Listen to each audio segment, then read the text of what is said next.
नमस्कार मेरे प्यारे श्रोताओं, आज मैं आपके लिए एक अनोखी कहानी लेकर आई हूँ जो आपके दिल को छू जाएगी। तो बिना देर किए चलिए कहानी शुरू करते हैं। एक ब्राह्मण और उनकी पत्नी धर्म कर्म में अत्यधिक आस्था रखने वाले अपने जीवन को धार्मिक कृत्यों में व्यतीत करते थे। वे नियमित रूप से पूजा पाठ में समय बिताते, पक्षियों को दाना डालते, गौ माता को रोटी खिलाते और आटे की लोइयां बनाकर मछलियों को खिलाते। किंतु इन सब के बावजूद उनके आंगन में संतान का आगमन नहीं हुआ। उन्होंने अपने जीवन को भक्ति में समर्पित कर दिया और मान लिया कि यदि ईश्वर की कृपा होगी तो एक दिन संतान सुख अवश्य प्राप्त होगा। हर साल कार्तिक मास में वे दोनों गंगा जी में स्नान करने के लिए 12 कोस दूर पैदल यात्रा करते। सुबह सवेरे उठकर वे पैदल गंगा तक जाते, स्नान करते और फिर थकान के बावजूद घर लौटते। ब्राह्मणी सोचती कि यदि उसके भी एक संतान होती तो यह सहारा उसे कुछ राहत देता, घर के कामकाज में भी सहयोग मिलता, परंतु यह संतोष उसे केवल अपने मन में ही करना पड़ता था। समय बीतता गया, फिर भी उनका नियम अडिग रहा। हर कार्तिक मास में वे निष्ठापूर्वक गंगा स्नान करते, पूजा अर्चना करते, तुलसी की आराधना करते और दीप प्रज्वलित करते। हर कार्तिक मास के अंत में ब्राह्मणों को भोजन कराते और हर मन्नत में यह विनती करते कि ईश्वर उन्हें संतान का वरदान दे। परंतु उनके जीवन में संतान की चाहत अधूरी रह गई। धीरे धीरे उनकी उम्र बढ़ने लगी, परंतु उन्होंने अपने नियमों को त्यागना उचित नहीं समझा।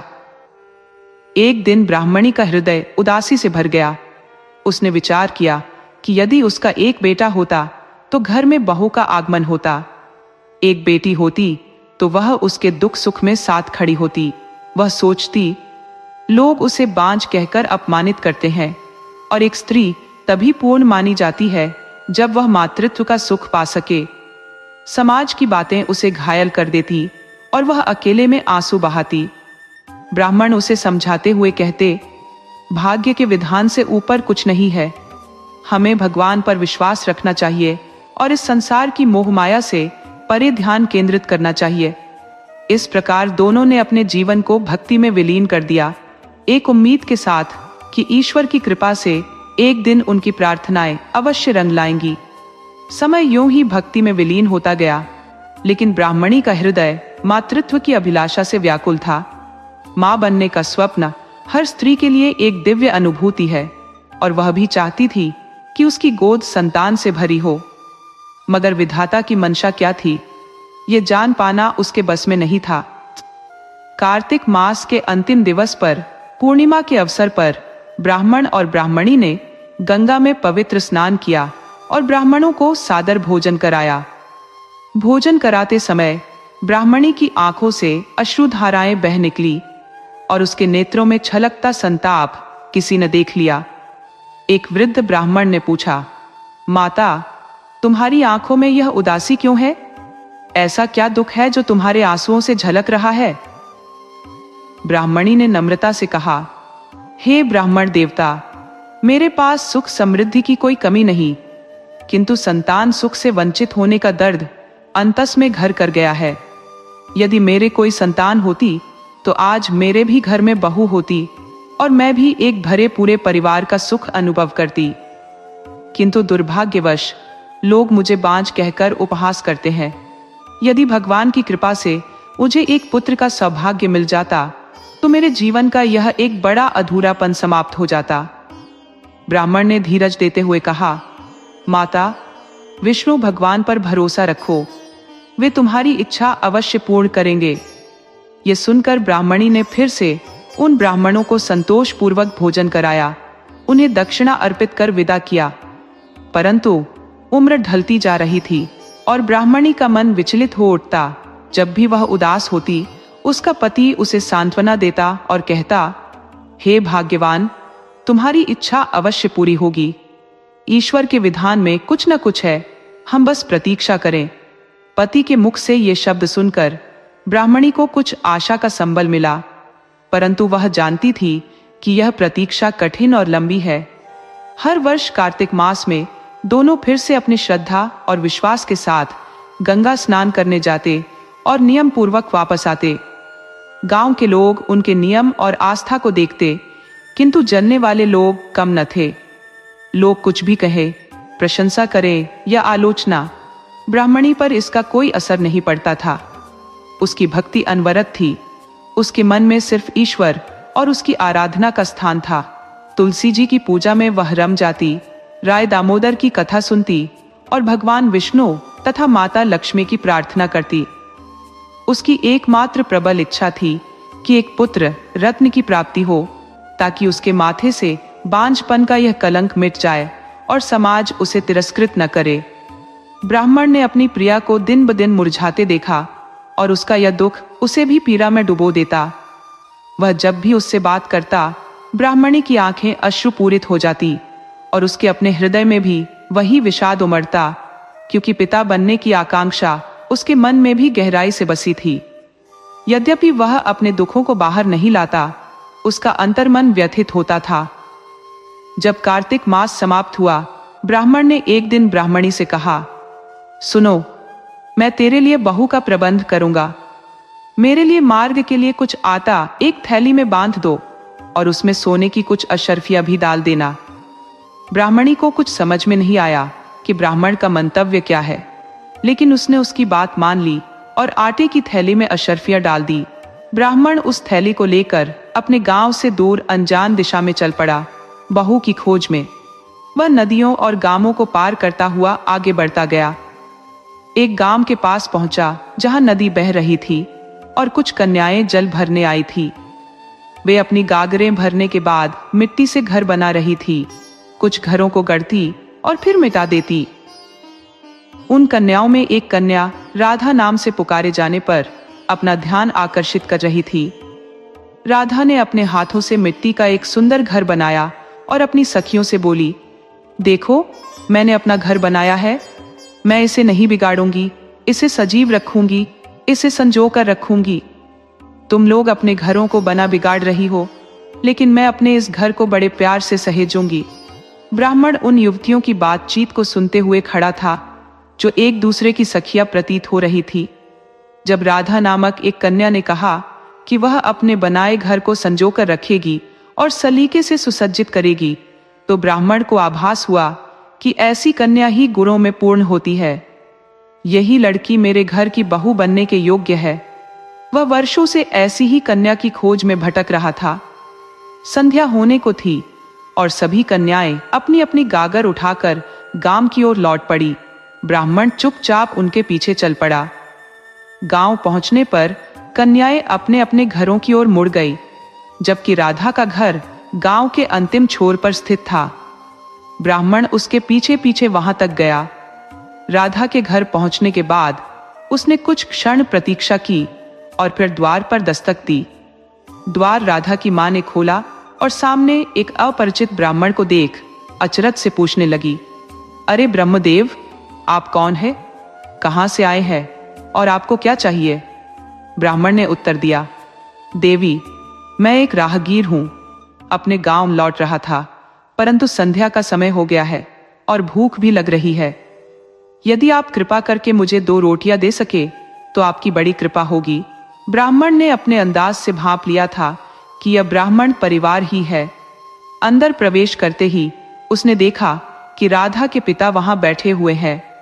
राधा की मां ने ब्राह्मण का स्वागत किया और कहा, पंडित जी, मैं आपके लिए रोटियां बनाती हूं, कृपया भोजन ग्रहण करें। ब्राह्मण ने उत्तर दिया, देवी जी, मेरी एक शर्त है।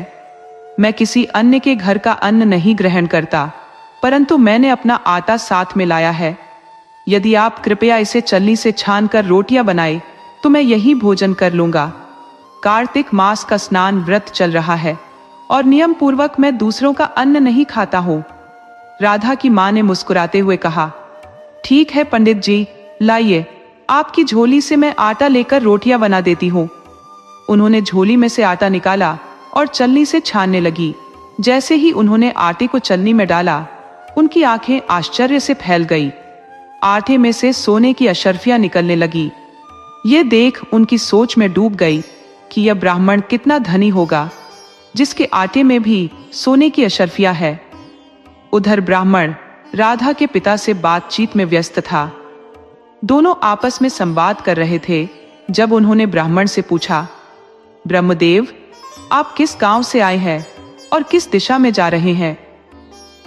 इस पर ब्राह्मण ने उत्तर दिया, देखिए, मैं अपने पुत्र के लिए एक सुशील वधू की खोज में निकला हूं। चलते चलते संध्या हो गई। मेरा बेटा काशी में अध्ययनरत है और उसके लिए मुझे एक ऐसी वधू चाहिए जो न केवल सौंदर्य में बल्कि संस्कारों में भी उत्कृष्ट हो। इसी कारण मैं गांव-गांव भ्रमण कर रहा हूं ताकि मेरे घर की मर्यादा और गरिमा को सहेजने वाली पुत्रवधू मिल सके। राधा की मां, जो रसोई में यह वार्तालाप सुन रही थी, उसने अपने पति को संकेत से बुलाया और कहा, राधा के बाबा, देखिए, यह ब्राह्मण अपने पुत्र के लिए बहू की खोज में निकला है और हमारे घर में भी एक कन्या है। हमारे भाग्य से घर बैठे ही ऐसा श्रेष्ठ रिश्ता आया है और यह ब्राह्मण भी समृद्ध प्रतीत होता है। उनका पुत्र काशी में शिक्षित है, तो हमारी राधा के लिए यह एक आदर्श वर होगा। आप ब्राह्मण से बात कीजिए। देखिए, उनके आटे में सोने की अशर्फियां थी। इससे अनुमान लगाया जा सकता है कि इनका परिवार अत्यंत धनी है। राधा के पिता ने सहमति जताते हुए कहा, तुम बिल्कुल सही कह रही हो। मैं अभी ब्राह्मण से बात करता हूं। वह ब्राह्मण के पास जाकर बोला, ब्रह्मदेव, यदि आप बुरा न माने तो मेरी बेटी भी अब विवाह योग्य हो गई है। यदि आप उसे देखना चाहें तो वह आपके घर की बहू बनने के योग्य और संस्कारी है। हमने उसे उत्तम संस्कारों से पोषित किया है। इसी समय राधा भोजन की थाली लेकर आई और उसने अपने पिता व ब्राह्मण को भोजन परोसा। ब्राह्मण, जो विशेष उद्देश्य से ही यहाँ आया था, अपनी योजना सफल होते देख प्रसन्न हुआ। उसने कहा, देखिए, मैं अपने पुत्र के लिए वधू की खोज में हूँ, किंतु मेरा पुत्र अभी काशी में है और उसकी शिक्षा में कई वर्ष शेष है। उस समय प्राचीन परंपरा के अनुसार प्रतीक स्वरूप विवाह संपन्न कर दिया जाता था। यदि आपकी सहमति हो तो हम आपकी पुत्री का विवाह अपने पुत्र के नाम से संपन्न कर सकते हैं। राधा की मां को यह प्रस्ताव उचित लगा और उसने सहमति जताई। ठीक है, हम अपनी बेटी का विवाह आपके पुत्र के नाम से कर देंगे और प्रतीक रूप में उसकी विदाई कर देंगे। इतना सुनहरा अवसर फिर मिल पाना शायद संभव न हो। ब्राह्मण और उसकी पत्नी ने लौटे के साथ अपनी पुत्री का विवाह संपन्न करवा दिया और ब्राह्मण ने अपने पुत्र की नववधू यानी राधा को लेकर घर की ओर प्रस्थान किया। जब ब्राह्मण अपनी बहू को लेकर घर पहुंचा तो उसने दरवाजे पर आवाज लगाई, अरे भाग्यशाली, आरती की थाली ले आओ, बहू का स्वागत करो और उसे घर के भीतर प्रवेश दिलाओ।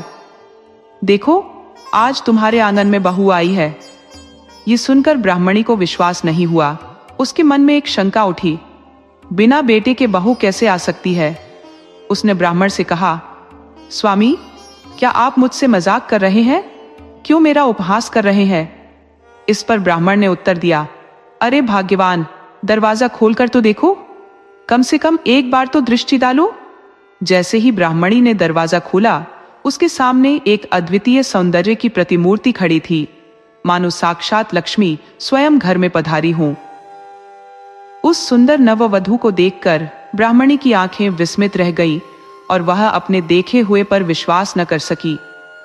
अपने पति की स्थिति पर विचार करते हुए ब्राह्मणी मन ही मन सवालों में उलझी रही कि कैसे उनके पति बिना बेटे के बहू घर ले आए। परंतु ब्राह्मण ने उसे समझाया, पहले बहू का गृह प्रवेश करा लो, फिर बातों का सिलसिला होगा। इसके बाद ब्राह्मणी ने नववधू का घर में पारंपरिक तरीके से स्वागत किया, सारी रस्में अदा की और उसे सम्मान पूर्वक भीतर बैठाया। कार्तिक का माह अपने पूरे वैभव में आरंभ हो चुका था। दोनों ब्राह्मण स्नान के लिए 12 कोस की यात्रा करने लगे। इस बीच ब्राह्मणी ने अपनी बहू को निर्देश दिया, बेटी, घर की आग सदा जलती रहनी चाहिए, कभी भी आग बुझने न पाए, ताकि बाहर से मांगनी न पड़े। पुराने समय में चूल्हे की आग बुझने पर पड़ोस से लाकर फिर से जलाना पड़ता था। सच्ची गृहिणी वही होती है जो अपने घर की अग्नि को सजीव रखे। बहू ने तुरंत कहा, मां जी, मैं आपकी आज्ञा का पूरा पालन करूंगी। जो भी आप कहेंगी वह मेरा धर्म है। अब घर में बहू के आने से ब्राह्मण और ब्राह्मणी के जीवन में प्रसन्नता छा गई। उनकी रोज की दिनचर्या में कोई बदलाव न था, बस अब वे अधिक हर्षित रहने लगे। प्रतिदिन 12 कोस की यात्रा करके गंगा स्नान करना, तुलसी में जल देना, भगवान विष्णु और माता लक्ष्मी की आराधना करना, ये उनके जीवन के अभिन्न अंग थे। जब वे घर लौटते तो बहू उन्हें गर्मा गर्म भोजन परोसती, उनकी सेवा करती और सास के चरण दबाने का कर्तव्य निभाती। सास भी बहू को पाकर अत्यधिक आनंदित रहती और उसे निरंतर आशीर्वाद देती। हालांकि ब्राह्मणी के मन में एक अज्ञात आशंका बनी रहती कि एक न एक दिन सच्चाई उजागर होगी, तब वह बहू को क्या उत्तर देगी। जब उसने अपने मन की बात पति से कही तो ब्राह्मण ने कहा, ईश्वर का विधान अपरिहार्य है। अगर भगवान की मर्जी नहीं होती तो यह सब कैसे संभव होता। सब प्रभु की लीला है, इसलिए उन्हें ही सब सौंप दो। ब्राह्मणी के घर में 7 कक्ष थे, जिनमें कुछ में गहने, कुछ में वस्त्र, कुछ में अनाज और कुछ में बर्तन थे। उसने सोचा कि आज नहीं तो कल कोई पड़ोसन आकर बहू के कान भर सकती है, इसलिए उसने कहा, बेटी, ये घर की चाबियां है। 6 कमरों को खोलकर जो भी गहने या वस्त्र तुम्हें पसंद हो उन्हें पहनना और आराम से रहना। राधा, जो बहू थी, जब सास ससुर गंगा स्नान के लिए जाते तब एक एक करके उन कमरों को खोलती और देखती। किसी कमरे में बहुमूल्य धातु के गहने थे, किसी में गेहूं के बोरों का ढेर था, किसी में सुंदर वस्त्र सजे थे और किसी में खाने पीने की सामग्रियां थी। वह इस संपत्ति को देखकर हर्षित होती, परंतु अकेलापन धीरे धीरे उसके मन में घर करने लगा। कुछ दिन तो उसने प्रसन्नता से बिताए, लेकिन अब उसका मन भी जैसे एक रस्ता से भरने लगा। एक दिन चूल्हे की आग बुझ गई। बहू पास की पड़ोसन के घर आग लेने गई। उसे देख पड़ोसन ने हैरानी से पूछा, अरे बहन, तुम कौन हो? पहले तो तुम्हें कभी नहीं देखा। बहू ने उत्तर दिया, मैं पड़ोस में रहने वाले ब्राह्मण की बहू हूं। ये सुनते ही पड़ोसन ने हैरत से कहा, लेकिन वह तो निसंतान है, उसका कोई पुत्र नहीं है। बहू को यह सुनकर गहरा आघात लगा।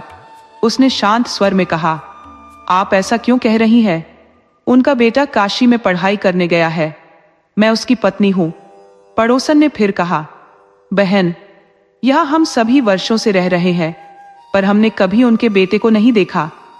कब वह पैदा हुआ और कब काशी गया, ये कोई नहीं जानता। हमारे सामने तो उनका कोई पुत्र कभी नहीं था। बहू उदास हो गई और सोच में पड़ गई कि ऐसा कैसे हो सकता है। उसे लगने लगा कि कुछ बात छिपाई जा रही है।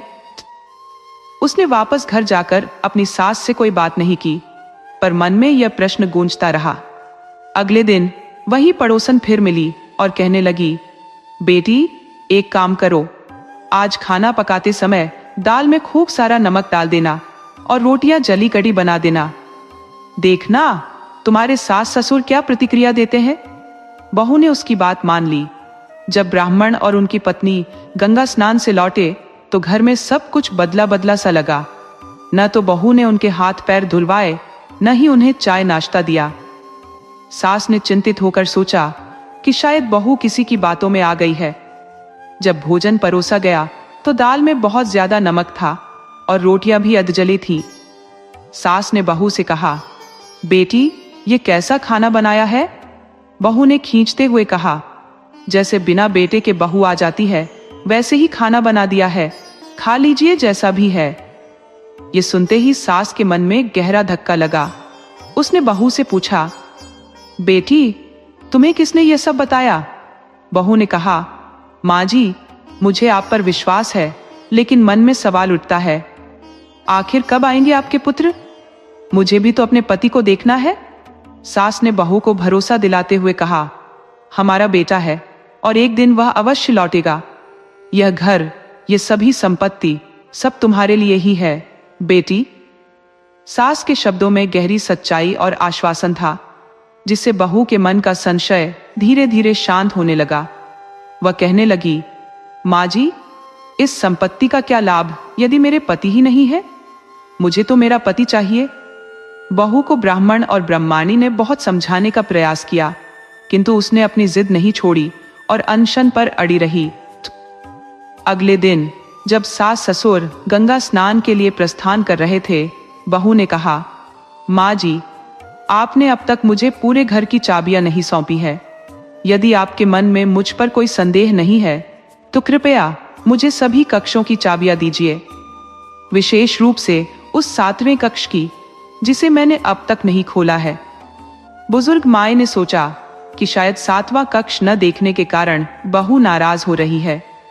उन्होंने विचार किया कि उस कमरे में कोई विशेष चीज तो है नहीं, इसलिए चाबियां दे देने में कोई हानि नहीं। उन्होंने बहू को सारी चाबियां सौंप दी और स्वयं पति के साथ स्नान के लिए निकल गई। जैसे ही वे दोनों चले गए, बहू ने 7वें कक्ष का ताला खोला।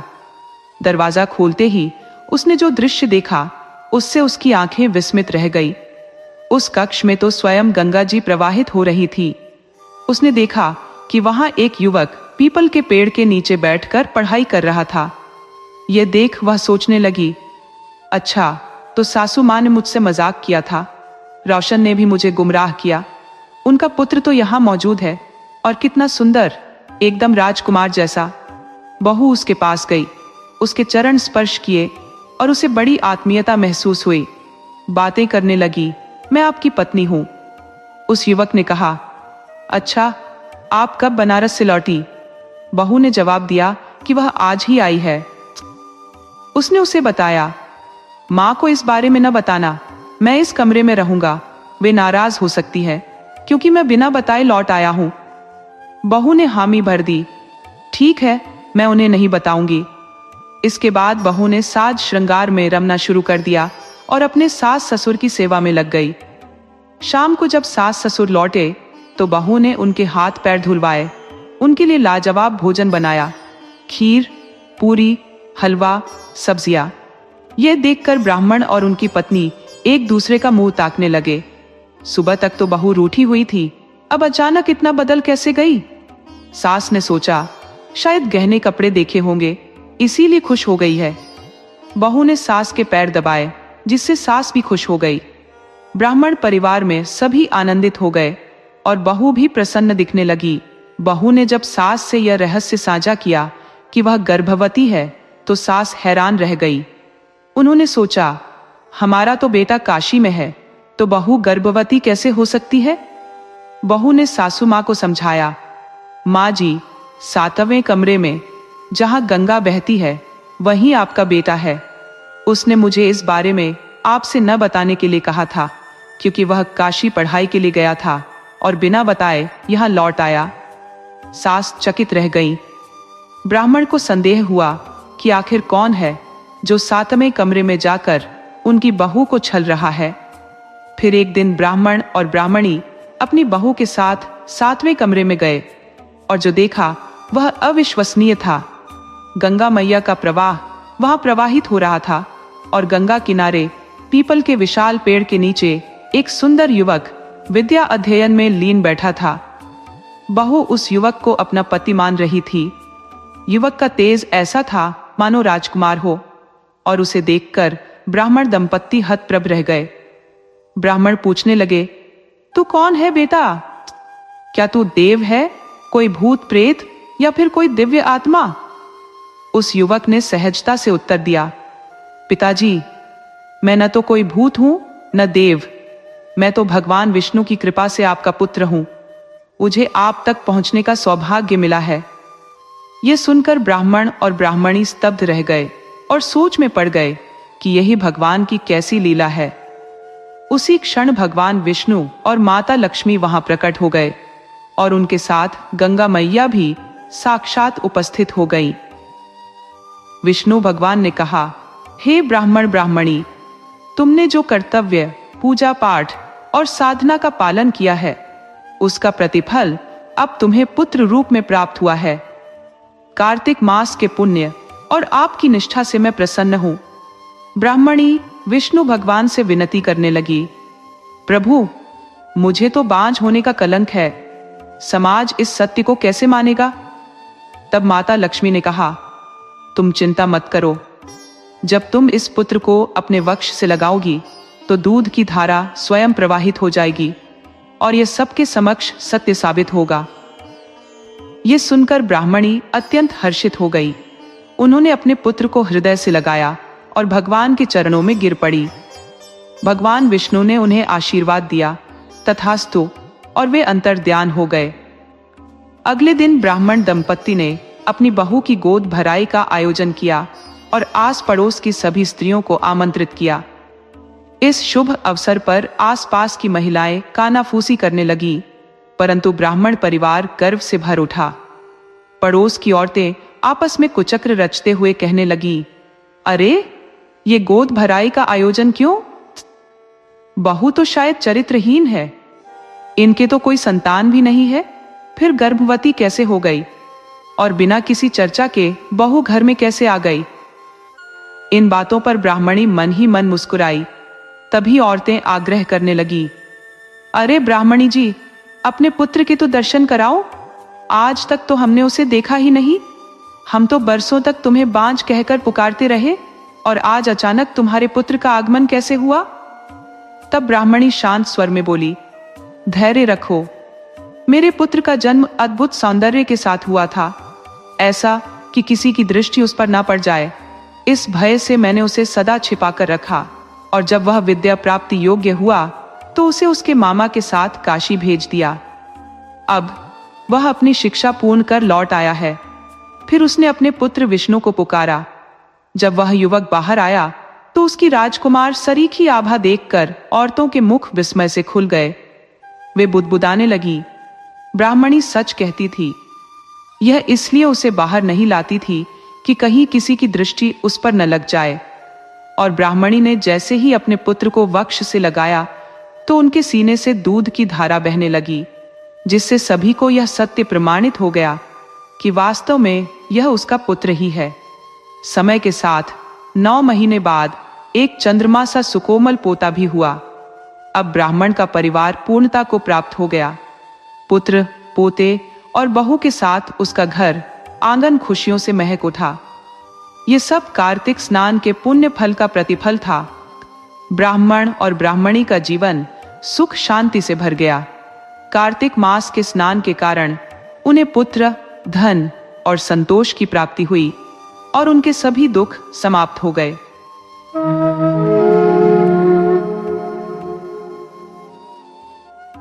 एक छोटे से गांव में रामप्रसाद नामक एक साधारण किसान रहता था, जिसके परिवार में उसकी चौथी पत्नी और 3 बेटे थे।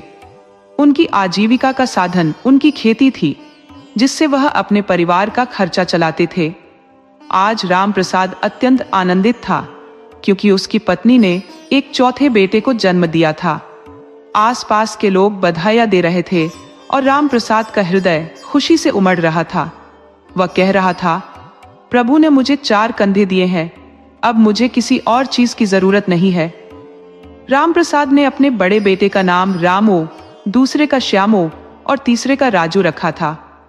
चौथे बेटे को उन्होंने राजा नाम दिया, क्योंकि उसके प्रति उनका विशेष स्नेह था। आंगन में बैठकर चाय की चुस्कियां लेते हुए रामप्रसाद ने अपने बड़े बेटे रामू से, जो अब लगभग 14 वर्ष का था, कहा, रामू, अब घर की जिम्मेदारी तुम्हें संभालनी है। इस पर रामू ने अपने पिता से कहा, जी बापू, जैसा आप कहेंगे मैं वही करूंगा। रामू ने 12वीं कक्षा तक की पढ़ाई पूरी कर ली थी और अब खेती बाड़ी में पिता का हाथ बटाने लगा था। समय के साथ बाकी दोनों बेटे भी बड़े हो गए।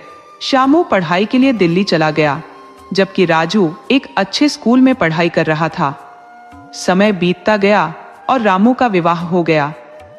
उसकी पत्नी ने घर की जिम्मेदारी अपने हाथों में ले ली। श्यामू और राजू भी अपने अपने जीवन में व्यस्त हो गए। छोटा बेटा राजा, जो अपने नाम के अनुरूप घर में ही राजा की तरह रहा करता था, अब युवा हो गया था। समय का पहिया घूमता रहा और रामप्रसाद भी वृद्धावस्था में पहुंच गए। एक दिन हंसते हुए उन्होंने अपनी पत्नी लक्ष्मी से कहा, लक्ष्मी, अब तीर्थ यात्रा कराएं? इस पर लक्ष्मी ने मुस्कुराते हुए कहा, मुझे क्यों तीर्थ जाना है? मेरे 4 बेटे हैं और अब नाती पोतों को खिलाने का समय आ गया है। समय तेजी से बीतता गया। सभी बेटों का विवाह हो गया, लेकिन एक दिन अचानक छोटा बेटा राजा घर से कहीं चला गया। 3 साल बीत गए और उसका कुछ पता नहीं चला। कुछ लोग कहते कि वह साधु बन गया, तो कुछ लोग कहते उसकी मृत्यु किसी ट्रेन हादसे में हो गई। गांव में इस विषय पर तरह तरह की चर्चाएं होती। लक्ष्मी अपने पति से कहती, पता नहीं मेरा बच्चा कहाँ चला गया। अचानक एक दिन फोन की घंटी बजी। लक्ष्मी ने फोन उठाते ही अपने बेटे की आवाज पहचान ली। श्यामू था वह। लक्ष्मी ने स्नेह से कहा, बेटा खुश रहो, बाल बच्चे सुखी रहे, सब ठीक है ना? उधर से श्यामू की आवाज आई, हाँ अम्मा, सब ठीक चल रहा है। हमने नया घर खरीदा है जिसमें 4 कमरे और एक आंगन है। सोच रहे हैं कि जो सोनू मोनू श्यामू के बच्चे हैं उनके लिए आंगन में झूला लगवा दूं। लक्ष्मी हर्षित होकर बोली, बहुत अच्छे, खूब तरक्की करो बेटा, दूधो नहाओ, पूतों फलों। और बताओ, राजू से कोई बात हुई? सुना है वह विदेश जाने की तैयारी कर रहा था, क्या गया वह? श्यामू ने जवाब दिया, अम्मा मुझे भी पक्का नहीं पता कि वह गया है या नहीं। उसकी तरफ से कोई खबर नहीं मिल रही है, फोन भी नहीं लग रहा। इतना कहकर उसने जल्दी से कहा, अच्छा अम्मा, मैं अब फोन रखता हूं। लक्ष्मी ने फिर से निवेदन किया, बेटा बच्चों से तो बात करा दो, हेलो हेलो। लेकिन उधर से फोन कट गया। रामप्रसाद जो बगल में बैठे थे लक्ष्मी से पूछते हैं, क्या हुआ? लक्ष्मी थोड़ी निराश होकर कहती है, फोन कट गया, लेकिन सुनो, श्यामू ने नया घर खरीदा है, क्यों ना अगले महीने कुछ दिन वहां रुकने चले? रामप्रसाद सहमति में सिर हिलाते हुए बोले, ठीक है, वहां जाकर रहेंगे। थोड़ी ही देर में रामू, जो उनका बड़ा बेटा है, ट्रैक्टर लेकर आता है। उसे देखकर रामप्रसाद पूछते हैं, ये ईंटें क्यों गिरा रहे हो? रामू उत्तर देता है, बाबूजी, सोचा कि सामने एक कमरा बनवा लूं ताकि कोई मेहमान आए तो उसे आरामदायक जगह मिल सके। इस पर रामप्रसाद गर्व से बोले, बहुत अच्छा काम कर रहे हो बेटा। लक्ष्मी के चेहरे पर एक चिंता की झलक थी। वह बोली, इतनी जरूरत क्या है, पहले से ही 5 कमरों वाला घर है, तुम सबके लिए एक एक कमरा है। रामू ने मुस्कुराते हुए कहा, माँ तुम नहीं समझोगी। कुछ समय बीता। एक दिन रामप्रसाद ने लक्ष्मी से कहा, लक्ष्मी, क्यों ना हम दिल्ली जाकर श्यामू का नया घर देखाए? बहुत दिन हो गए उसे देखे हुए भी। लक्ष्मी सहर्ष तैयार हो गई और दोनों दिल्ली के लिए रवाना हो गए। दिल्ली पहुंचकर उन्होंने श्यामू के घर का दरवाजा खटखटाया। दरवाजा खोलते ही एक महिला सामने आई और उसके पीछे एक विदेशी नस्ल का कुत्ता, जो उन्हें देख भौंकने लगा। रामप्रसाद ने उस महिला से कहा, बेटा हम श्यामू के माता पिता हैं। वह महिला बोली, आप यहीं रुकिए, मैं अंदर जाकर पूछती हूँ। वह औरत अंदर गई और कुछ देर बाद लौटकर बोली, बाबूजी, अम्मा जी, आइए अंदर बैठिए। दोनों नरम सोफे पर बैठ गए। रामप्रसाद ने पूछा, श्यामू कहीं गए हैं क्या? वह बोली, जी वह ऑफिस गए हैं, और पानी के 2 गिलास एक ट्रे में रखकर कमरे से बाहर चली गई। थोड़ी देर बाद श्यामू अपनी महंगी गाड़ी से उतरा। उसे देखकर रामप्रसाद अपनी बाहें फैलाकर उसके पास गए, लेकिन श्यामू ने तुनक कर कहा, इस तरह बिना बताए आ जाते हैं क्या? और कोई काम नहीं है आप लोगों को? रामप्रसाद और लक्ष्मी अवाक रह गए। श्यामू का कुत्ता पास आया तो उसने उसे लाड जताते हुए पूछा, अरे मेरा बेटा कैसा है, दूध पिया कि नहीं? और थोड़ी देर कुत्ते को दुलारते हुए माता पिता को अनदेखा कर दिया। ये सब देख रामप्रसाद ने लक्ष्मी का हाथ थामा और घर से बाहर निकल गए। पास की चाय की टपरी पर जाकर रामप्रसाद ने 2 कप चाय और कचौड़ी ली। लक्ष्मी को पकड़ाई, पर वह बोली, मुझे भूख नहीं है। रामप्रसाद ने समझाया, चुपचाप खा लो, गलती हमारी थी जो बिना बुलाए बेटे से मिलने चले आए, भूल जाओ ऐसे बेटों को। लक्ष्मी की आंखों में आंसू थे। बेटे का यह व्यवहार उसे सहन नहीं हो रहा था। रामप्रसाद ने फिर से दिलासा देते हुए कहा, खा लो, आगे और क्या बर्दाश्त करना पड़ेगा, कौन जाने। अगले दिन दोनों गांव लौट आए। घर पहुंचते ही बड़ी बहू ने चाय ला दी।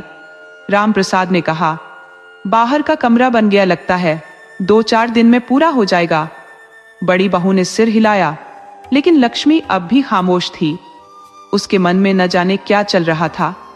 15 दिन में कमरा तैयार हो गया। पुराना पंखा और लाइट की व्यवस्था भी कर दी गई, पर आज सुबह से कुछ खामोशी थी। रामप्रसाद ने पूछा, क्या बात है, कोई दिखाई नहीं दे रहा? लक्ष्मी बोली, क्या पता, 10 बज गए हैं, चाय बनाकर लाऊं क्या? रामप्रसाद चिंतित होकर बोला, अरे तुम अंदर जाकर देखो, कोई बीमार तो नहीं है? लक्ष्मी बहू के कमरे की ओर गई। तभी उसने अंदर से आवाज सुनी। बहू कह रही थी, क्यों नहीं पूछ लेते, पैसे कहाँ है? मैंने वहीं रखे थे और अब गायब है। घर वाले ही चोर हो तो क्या करें? रामू उसे समझा रहा था। चुप रहो, अम्मा बाबूजी सुन लेंगे। बहू बोली, सुन ले, क्या मैं डरती हूं किसी से? लक्ष्मी दरवाजे पर ठिठकी खड़ी थी। लक्ष्मी ने एक गहरी सांस ली और बोली, अरे माँ, कुछ नहीं, बस रुपए 15,000 कल मेज पर रखे थे और अब पता नहीं कहाँ गायब हो गए। बाबूजी कल बिजली का बिल भरकर बचे हुए पैसे यहीं पर रखकर गए थे, उनके अलावा और कोई इन्हें नहीं छू सकता। बेटे ने आश्चर्य से देखा तो लक्ष्मी ने अपनी सोने की चेन गले से उतारकर उसे पकड़ाते हुए कहा, लो, यह चेन 15,000 से भी अधिक कीमती है।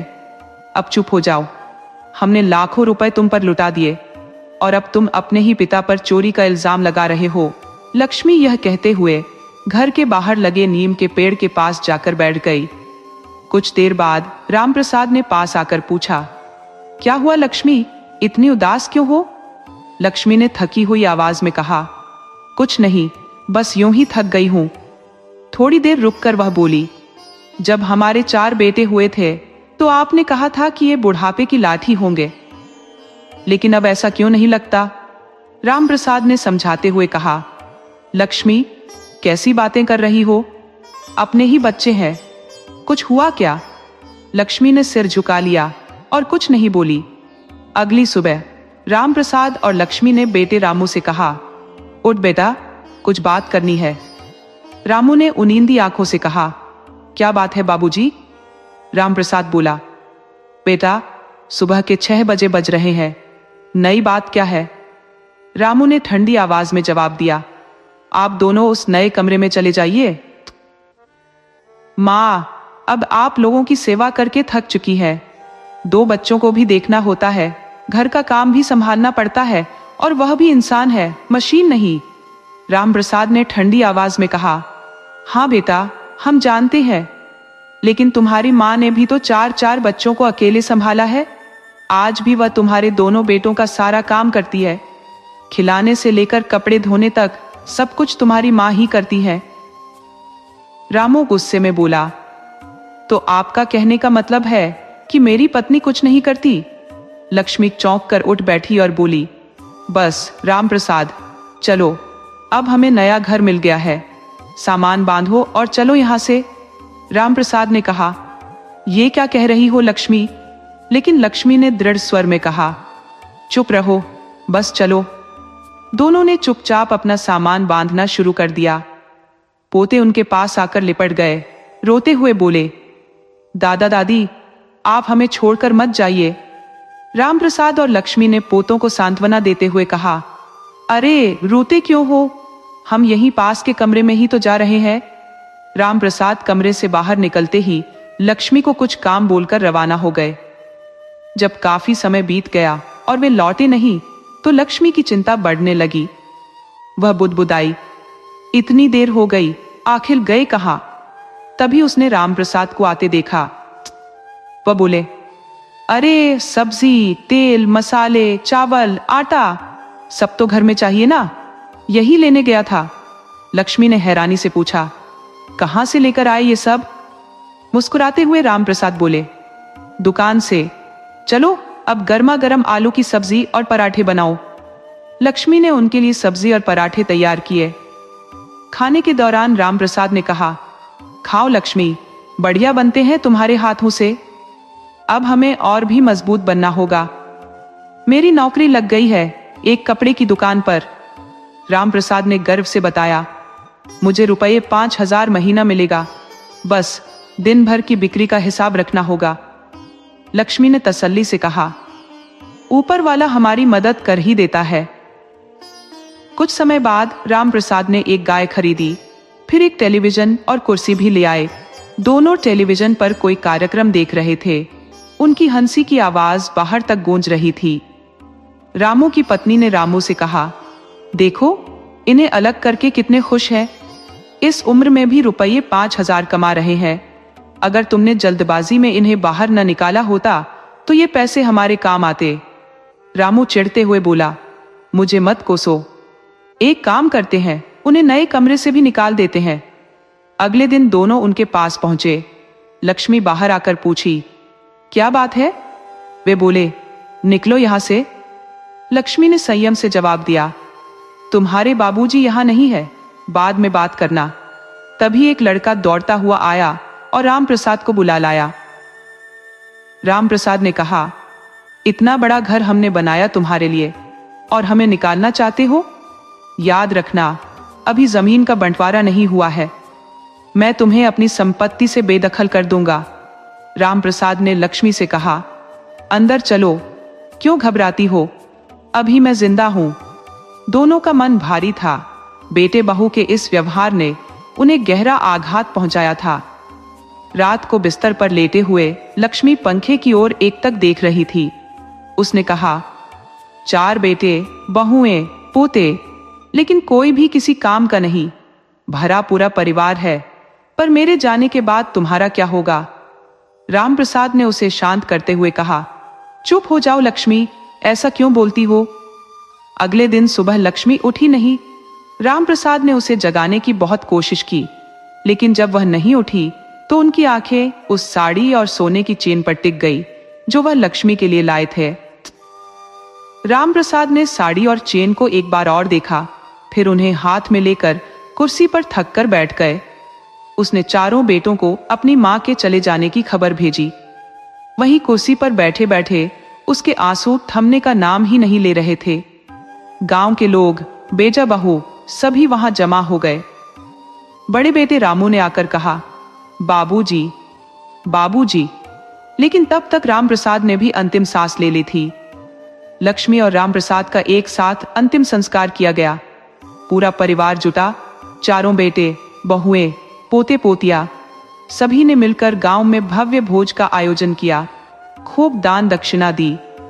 सभी रस्मों के पूरे होने के बाद बड़ी बहू ने उस कमरे का दरवाजा खोला जहां दोनों ने अपनी अंतिम सांस ली थी। उसकी निगाह एक थैले पर पड़ी। मन में उत्सुकता उमड़ पड़ी, देखूं तो इसमें क्या है। जैसे ही उसने थैला खोला, उसकी आंखें चमक उठी। उसमें हरे रंग की एक साड़ी और एक सोने की चेन रखी थी। वही चेन जो राम प्रसाद ने कठिनाई से पैसे जोड़कर लक्ष्मी के लिए खरीदी थी।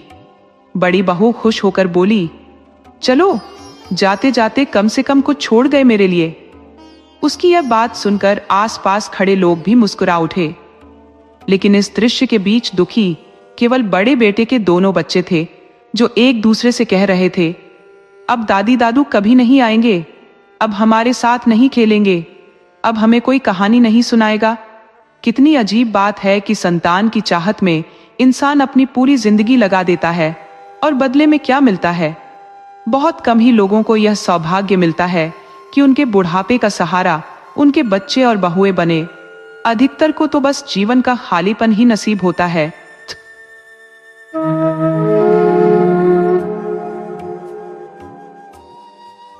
काफी समय पहले की बात है। एक नगर था जिसके राजा के नाम से ही लोग कांपते थे। राजा अति कंजूस था। इस कंजूसी में वो इतना डूब चुका था कि अपने ही 2 बच्चों, राजकुमार और राजकुमारी, की भी कोई परवाह नहीं करता था। उसे डर रहता था कि कहीं धन उन पर खर्च न हो जाए। राजा का स्वभाव ऐसा था कि अपने बच्चों पर ध्यान न देकर प्रजा पर ध्यान देने का तो सवाल ही नहीं उठता था। उसे बस एक ही चिंता रहती थी, खजाना खाली ना हो जाए। प्रजा उसके इस रवैये से दुखी थी, पर कोई भी उसकी खिलाफत नहीं कर सकता था। राजा अपने खजाने पर इस तरह बैठा था जैसे कोई सर्प अपने मणि पर कुंडली मारकर बैठा हो। राजकुमार और राजकुमारी अब विवाह योग्य हो चुके थे, लेकिन राजा उनकी शादी नहीं करना चाहता था, क्योंकि वह सोचता था कि शादी में बहुत ज्यादा खर्च होगा।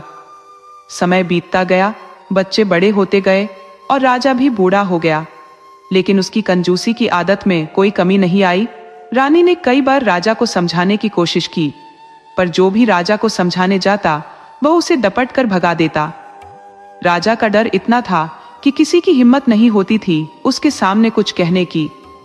एक दिन नगर में नटों की मंडली आई, जो जगह जगह पर तमाशा दिखाकर अपनी जीविका चलाते थे।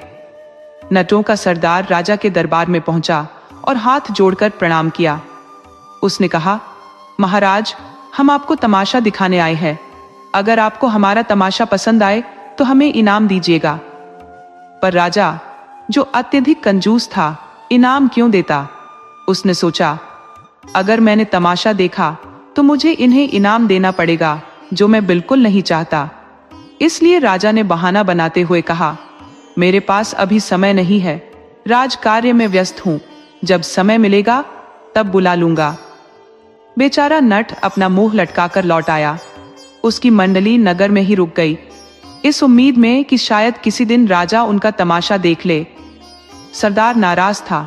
उसने सोचा, कैसा राजा है जो हमारा तमाशा तक नहीं देखना चाहता। कुछ दिन बाद सरदार फिर से राजा के पास गया, पर राजा ने फिर से वही बहाना बना दिया।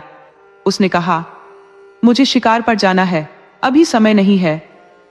इस बार भी राजा ने उन्हें टाल दिया। नटों की मंडली आर्थिक तंगी से जूझने लगी, लेकिन राजा को कोई फर्क नहीं पड़ा। वह सिर्फ इसलिए तमाशा नहीं देखना चाहता था क्योंकि उसे इनाम देना पड़ जाता। आखिरकार दरबार के कुछ समझदार मंत्रीगण राजा के पास आए और बोले, महाराज, आपको तमाशा देखना चाहिए, जो अगर आप नहीं देखेंगे और ये नट दूसरे राज्य में जाकर तमाशा दिखाएंगे तो वहां के राजा के सामने आपकी छवि खराब होगी। लोग कहेंगे कि हमारे राजा को तमाशा तक देखना मंजूर नहीं है। राजा ने उत्तर दिया, अगर मैंने तमाशा देखा तो मुझे इनाम देना पड़ेगा। तब मंत्रियों ने उसे समझाते हुए कहा, महाराज, इससे राज्य की प्रतिष्ठा बढ़ेगी। ये नट जगह जगह तमाशा दिखाते हैं और हमारे राज्य का नाम ऊंचा होगा। राजा के राज्य में जहां कहीं भी तारीफ की जाती थी, वह राजा बहुत खुश होते थे। परंतु एक दिन ऐसा हुआ कि जब एक नट मंडली को राज्य में प्रदर्शन करने के लिए बुलाया गया, राजा ने साफ मना कर दिया कि उन्हें कोई इनाम नहीं दिया जाएगा। मंत्रियों ने समझाया कि इससे राज्य की छवि खराब हो जाएगी, लेकिन राजा कंजूस था। राजा ने कहा कि तमाशा मुफ्त में देखा जा सकता है, पर कोई इनाम नहीं मिलेगा। मंत्री भी मजबूर हो गए और कहने लगे कि महाराज, आप तमाशा देख लीजिए, हम जो हो सकेगा वो इनाम अपनी तरफ से देंगे। राजा, जो पैसे खर्च करने से बचना चाहता था, खुश हो गया। नट मंडली का सरदार भी प्रसन्न होकर अपनी मंडली के साथ तमाशा दिखाने की तैयारियों में जुट गया। रात का समय तय हुआ। जब बड़ी बड़ी मशालों की रोशनी में तमाशा शुरू हुआ, मंडली ने रस्सी को ऊंचे बांसों के बीच बांधा और एक आदमी ने अपने दांतों से बांस उठाकर खड़ा कर दिया। नटनी आग के बीच से निकलती हुई चल रही थी और दरबारियों के चेहरे खुशी से चमक रहे थे। सब ताली बजा रहे थे। खासकर जब नटनी एक पतली रस्सी पर एक पैर रखकर चलने लगी तो दरबारियों की खुशी का ठिकाना न रहा। राज्य के नामी लोग भी वहां उपस्थित थे, जिनमें एक साधु भी था जिसके पास एक चादर थी। हालांकि राजा अपनी जगह पर शांत बैठा था। उसे तमाशा बेहद पसंद आ रहा था, लेकिन वह जानता था कि अगर उसने तालियां बजाई या तारीफ की तो उसे इनाम देना पड़ेगा। इसीलिए वह मन ही मन अपनी उत्सुकता को दबाए बैठा रहा। नट और नटनी दिलचस्प और हैरत अंगेज करतब दिखाते जा रहे थे, पर राजा चुपचाप देखता रहा। रात बीत रही थी और नटनी को यह खलने लगा कि राजा की तरफ से कोई उत्साहवर्धन नहीं हो रहा। उसने सोचा कि राजा को उनका खेल पसंद नहीं आ रहा, वरना वह तो वाह वाह करता। नटनी ने नट से कहा, रात बस थोड़ी सी बची है, हमारे पिंजरे में नाचने का समय खत्म हो रहा है। नटने की हताशा को देखकर नट ने उसे उत्साह दिलाया और वह फिर से खतरनाक खेल दिखाने में जुट गया। नटनी ने भी अपने मन को मजबूत किया और जोश में आकर जोर से कहा, घड़ी बस थोड़ी सी बची है, अब ताल को बिगाड़ने का कोई मौका नहीं देना चाहिए। राजा ने मन ही मन सोचा कि तमाशा तो बेहतरीन है, लेकिन इनाम देने से बचने के लिए उसने अपनी प्रशंसा को रोके रखा। राजा के मन में बेचैनी बढ़ने लगी और उत्साह की लहरों से दिल जकड़ने लगा। नटने के प्रदर्शन ने महफिल में 4 चांद लगा दिए थे और अब खेल में रोमांच और भी गहरा हो गया था। नटनी समझ चुकी थी कि नट भी पूरी दिलचस्पी से उसे प्रोत्साहित कर रहे हैं और वह मन से अपने खेल में रम गई। अब नट और नटनी दोनों अपने अपने कौशल में पूरी तरह डूब चुके थे और दर्शक भी मंत्रमुग्ध हो उठे। वहां उपस्थित लोग वाह वाह करने लगे और जो जिसके पास था उसने उसी अनुसार नट नटनी को इनाम देना शुरू कर दिया।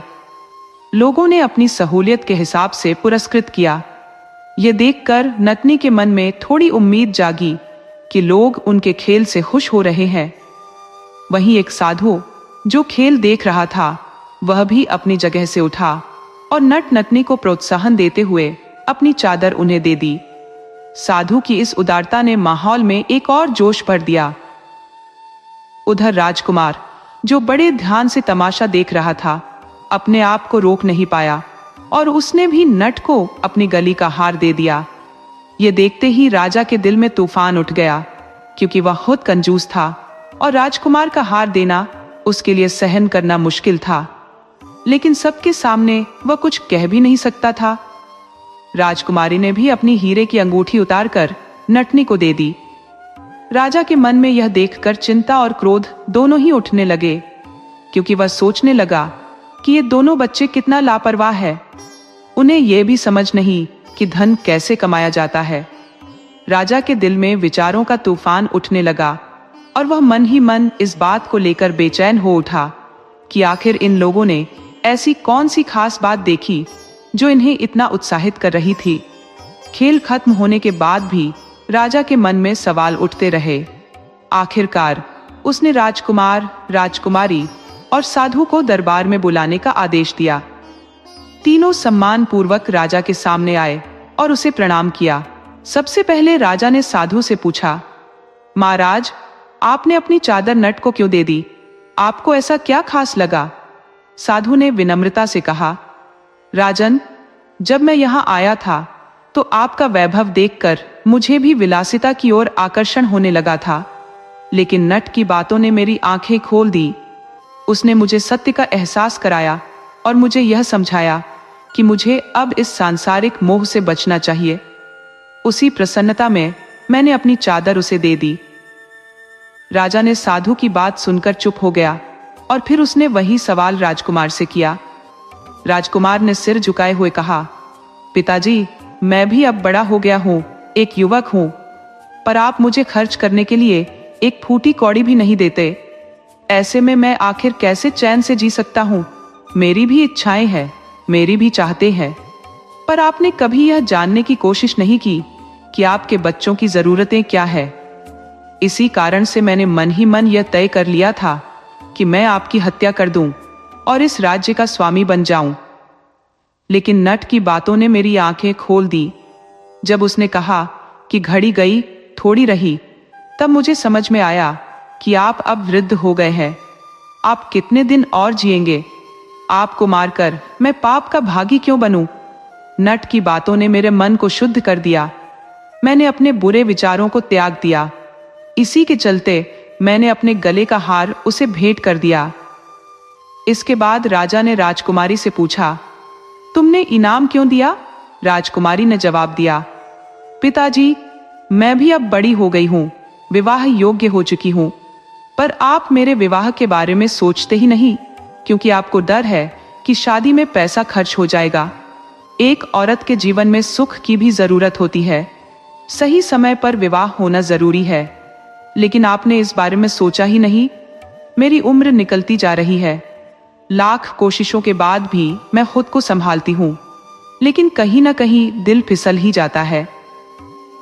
मैंने काफी समय से अपने मन को रोकने की कोशिश की, लेकिन आखिरकार मैंने मंत्री के बेटे से प्रेम कर लिया। हम सोच रहे थे कि किसी तरह विवाह कर लेंगे, पर नट की बातों ने मेरी आंखें खोल दी। उसकी घड़ी गई, थोड़ी रही वाली बात ने मुझे सोचने पर मजबूर कर दिया। मैंने सोचा, पिताजी अब बूढ़े हो गए हैं और शायद ज्यादा दिन न जिए। ऐसी स्थिति में ये कलंक अपने साथ क्यों लेकर जाऊं? इसी सोच ने मेरे मन के विचार बदल दिए और मेरा मन शुद्ध हो गया। मैंने प्रसन्न होकर अपनी अंगूठी उस नट को दे दी। राजा ये सब सुनकर आश्चर्यचकित रह गया। पहले तो उसे बहुत गुस्सा आया, उसका सिर गुस्से से फटा जा रहा था, पर उसने अपनी भावनाओं को काबू में करते हुए तीनों को वहां से जाने दिया। उनके जाने के बाद राजा बेचैनी से तड़पने लगा, उसका मन अशांत हो गया। राजा को बार बार नट की कही बात याद आ रही थी, जिसने उसकी सोच पर गहरा असर डाला था। नट की बातों ने उसे यह एहसास दिलाया कि उसकी कंजूसी उसे गलत राह पर ले जा रही है। अगर नट ने समय रहते यह बात नहीं कही होती तो उसकी बेटी मंत्री के बेटे के साथ भाग जाती और उसकी इज्जत मिट्टी में मिल जाती। राजा सोचने लगा कि उसकी बेटी ने अगर ऐसा कदम उठा लिया होता तो वह समाज में अपना चेहरा तक नहीं दिखा पाता। राजा अब पछतावे में डूबा हुआ था। उसे एहसास हुआ कि अगर उसने सही समय पर बेटी का विवाह कर दिया होता तो शायद उसकी बेटी के मन में ऐसे बुरे विचार ना आते। लेकिन नट की बातों ने उसकी बेटी को सही दिशा दिखाई और उसकी आंखें खोल दी।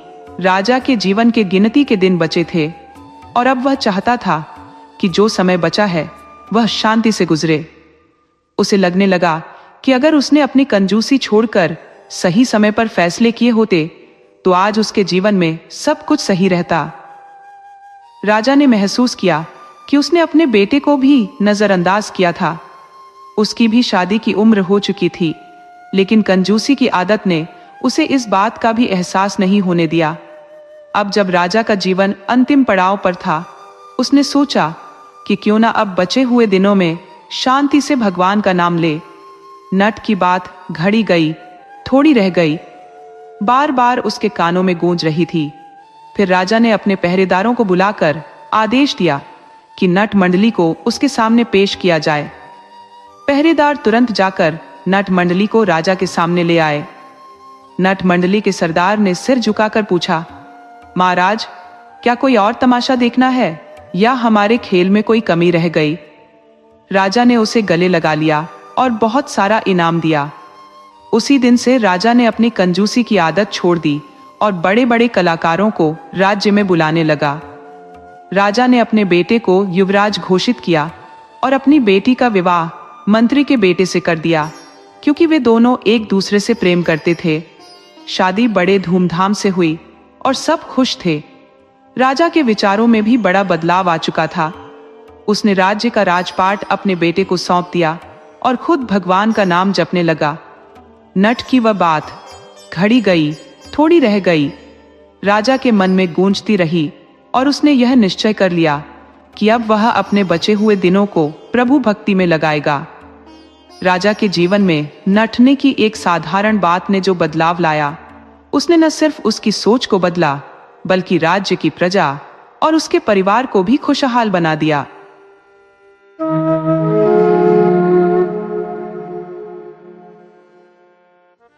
एक जमाने की बात है, एक बंजारा और उसकी पत्नी रोजी रोटी कमाने के लिए अपने घर बार से दूर परदेस निकल पड़े। जैसे ही वे दूसरे राज्य की सरहद में दाखिल हुए, रास्ते में कुछ लुटेरों से उनका सामना हो गया। उन डाकुओं ने बंजारे और उसकी पत्नी के पास जो भी जमा पूंजी थी सब लूट ली और उन्हें फकीर बना डाला। लुटेरे तो अपना काम करके चलते बने, लेकिन बेचारे बंजारा और उसकी पत्नी की हालत चिंताजनक हो गई। अब वे सोचने लगे कि इस अनजान शहर में, जहां पैसे के बिना कोई पूछ नहीं, उनका क्या होगा। उनका मन घबराया हुआ था। बंजारा अपनी पत्नी के साथ उस अनजान शहर की तरफ बढ़ने लगा।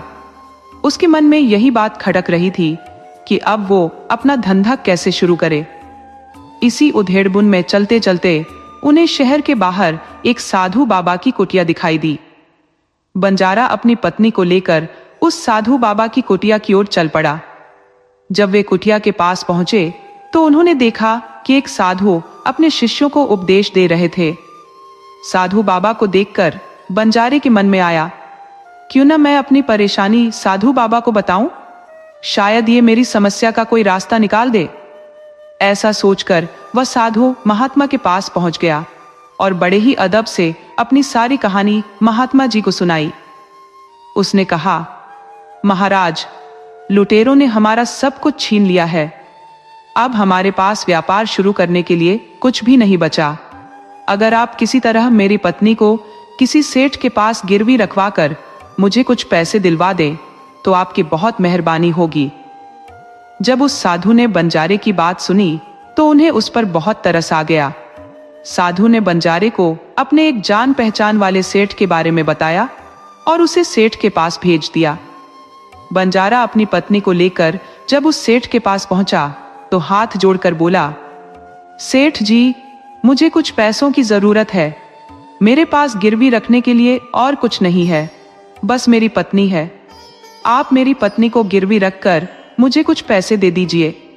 मैं उन पैसों से व्यापार करके जल्दी ही आपकी रकम ब्याज समेत लौटा दूंगा और अपनी पत्नी को आपसे छुड़ा लूंगा।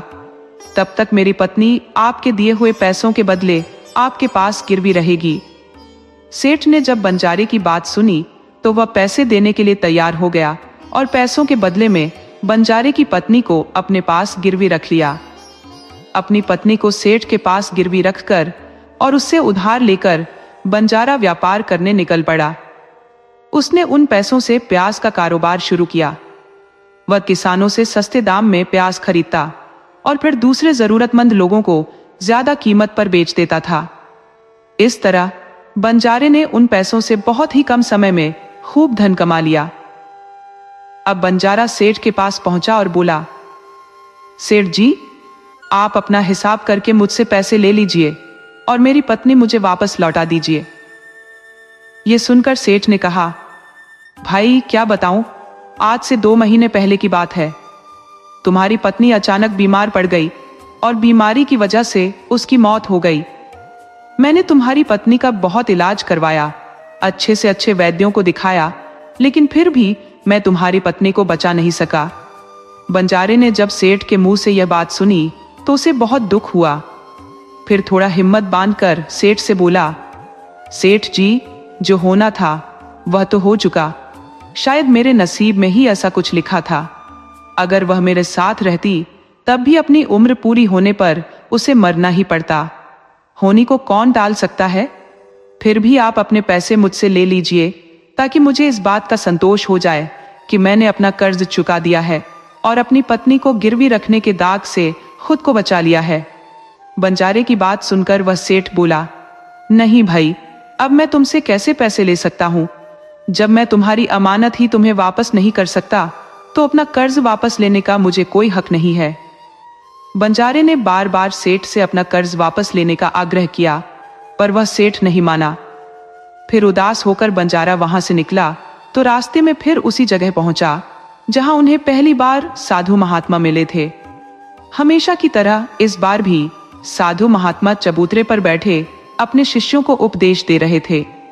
बंजारा भी मन की शांति के लिए वहीं जाकर बैठ गया और साधु महात्मा के प्रवचन सुनने लगा। साधु महात्मा ने जब बंजारे को देखा तो उसे तुरंत पहचान लिया और उसका हालचाल पूछने लगे। बंजारे ने अपने साथ अब तक जो भी घटा था वह सब महात्मा जी को बता दिया कि सेठ के पास उनकी पत्नी का देहांत हो गया है। महात्मा जी एक सिद्ध पुरुष थे। बंजारे की बात सुनकर साधु ने कहा, भाई, उस सेठ ने तेरे साथ धोखा किया है। तेरी पत्नी यकीनन जिंदा है। तेरी पत्नी को उस सेठ ने अपने घर में छुपा रखा है। अब ऐसा कर, यहाँ के राजा के पास जा और राजा के दरबार में जाकर अर्जी लगाना कि महाराज, मेरी पत्नी को सेठ से दिलवा दो, क्योंकि इस शहर का जो राजा है वह बहुत ही अक्लमंद इंसान है। वह यकीनन तेरी पत्नी को उस सेठ पर जोर डालकर दिलवा देगा। दरबार में ही तुम्हारा फैसला होगा। महात्मा की बात मानकर बंजारा राजा के दरबार में पहुंच गया और राजा के दरबार में पहुंचकर गुहार लगाने लगा, महाराज, मेरी पत्नी को सेठ से मुझे दिलवा दीजिए। राजा ने सेठ को बुलाया और पूछा, क्या यह सच कह रहा है कि बंजारा कुछ पैसों के बदले में अपनी पत्नी को तुम्हारे पास गिरवी रखकर गया था?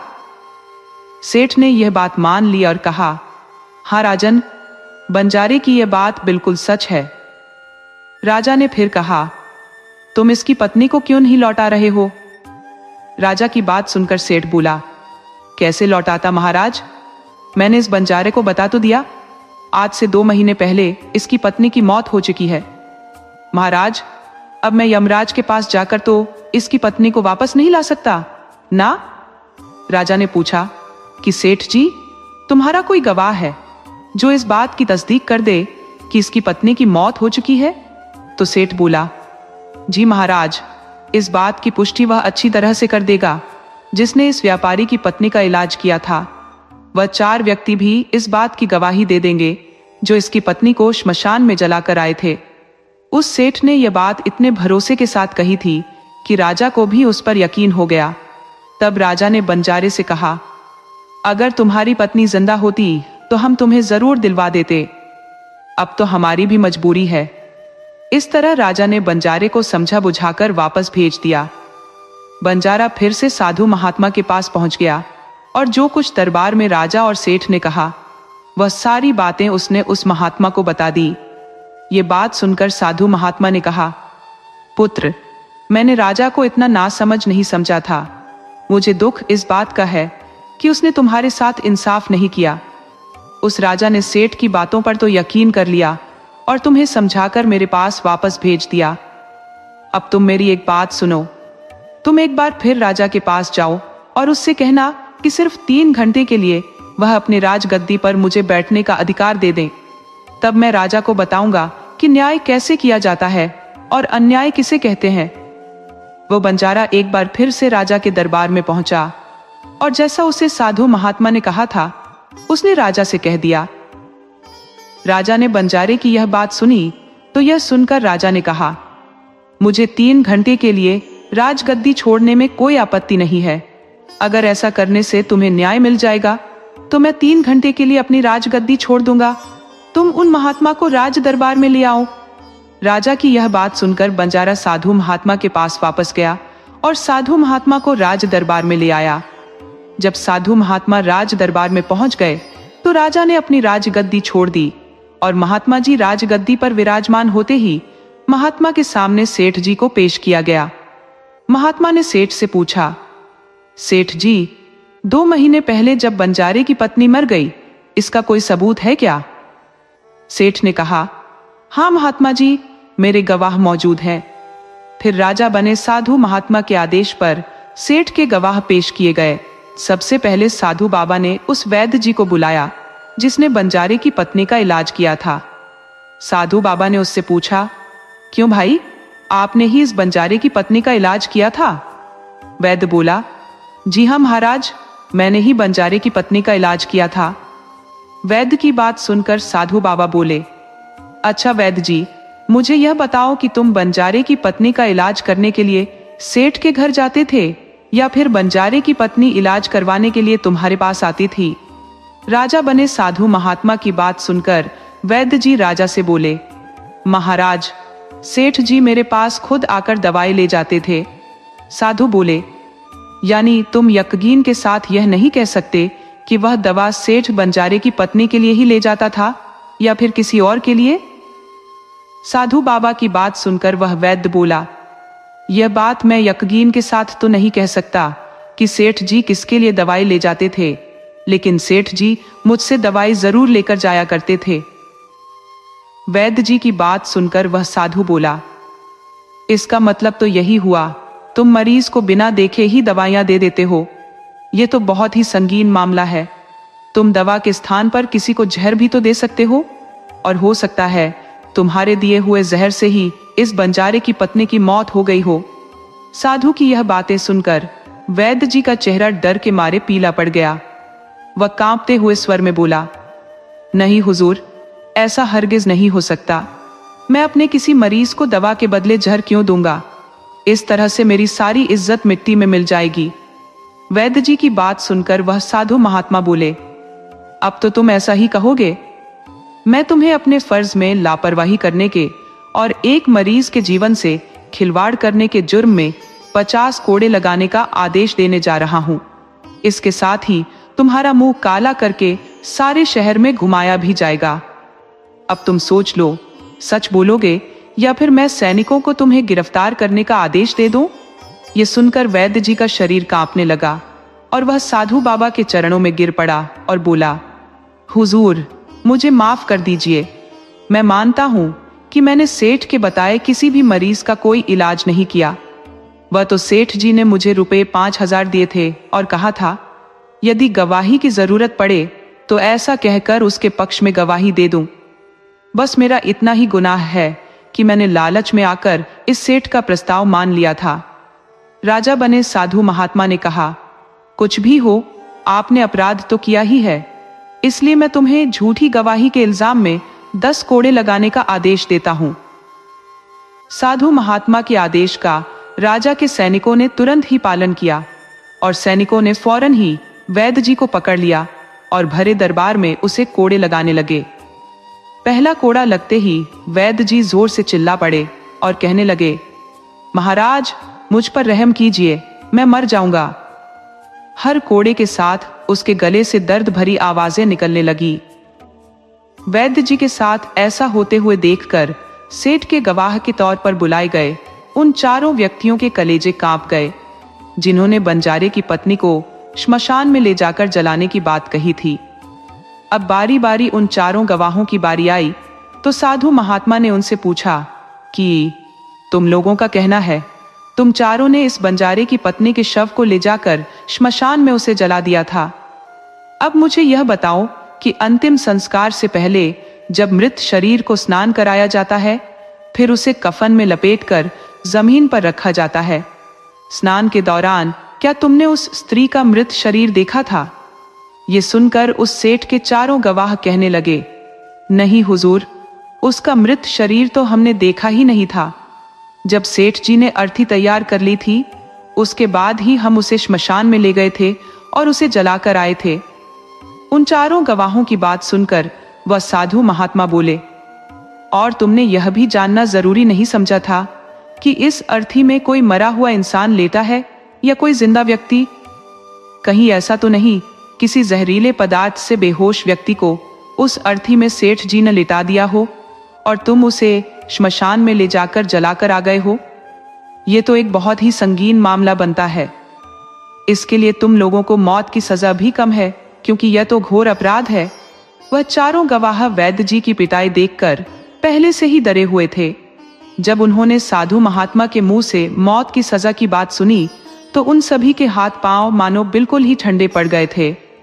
जैसे ही साधु महात्मा ने सेठ की तरफ देखा तो सेठ का चेहरा बाहर से काला पड़ चुका था। साधु ने सेठ जी से कहा, सेठ जी, तुम्हारे 5 गवाहों की तो पहले ही हवा निकल गई। अब तुम बताओ कि किसी की मर्जी के खिलाफ किसी की पत्नी को जबरदस्ती घर में रखने के जुर्म में तुम कौन सी सजा पसंद करोगे? साधु महात्मा की बात सुनकर सेठ जी का चेहरा एकदम से सफेद पड़ गया। उसके मुंह से कोई शब्द नहीं निकल सका। राजा बने साधु ने कहा, इससे पहले कि मैं तुम्हें 10 साल की कड़ी सजा दे दूं, अभी भी वक्त है कि तुम इस बंजारे की पत्नी को दरबार में हाजिर करो।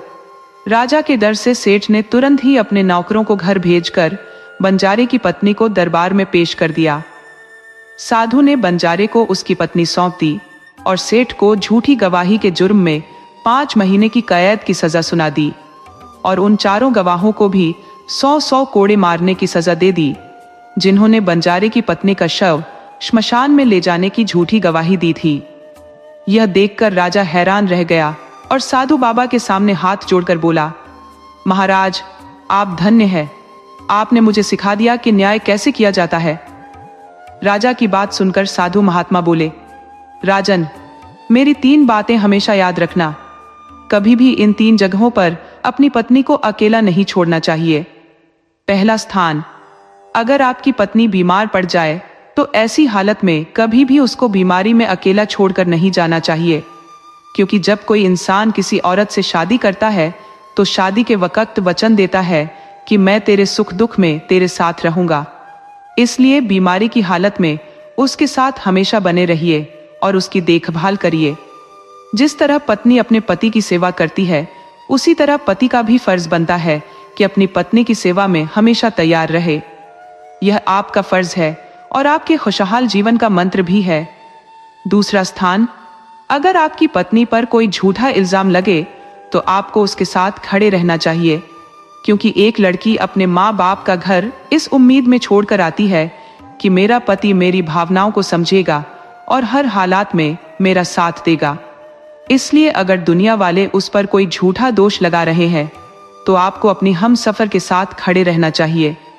ऐसे समय में उसको कभी भी अकेला नहीं छोड़ना चाहिए। तीसरा स्थान, कभी भी अपनी पत्नी को पराये पुरुषों के पास नहीं छोड़ना चाहिए, चाहे वह आपका दोस्त हो, चाहे आपका कोई रिश्तेदार हो और चाहे आपका कोई सगा भाई ही क्यों ना हो। किसी भी हालात में अपनी पत्नी को किसी दूसरे पुरुष के साथ अकेला नहीं छोड़ना चाहिए, क्योंकि आज के जमाने में किसी का कुछ नहीं पता कौन कब और किसके साथ धोखा कर दे। इसलिए कभी भी भूलकर अपनी पत्नी को किसी पराये पुरुष के साथ अकेला नहीं छोड़ना चाहिए।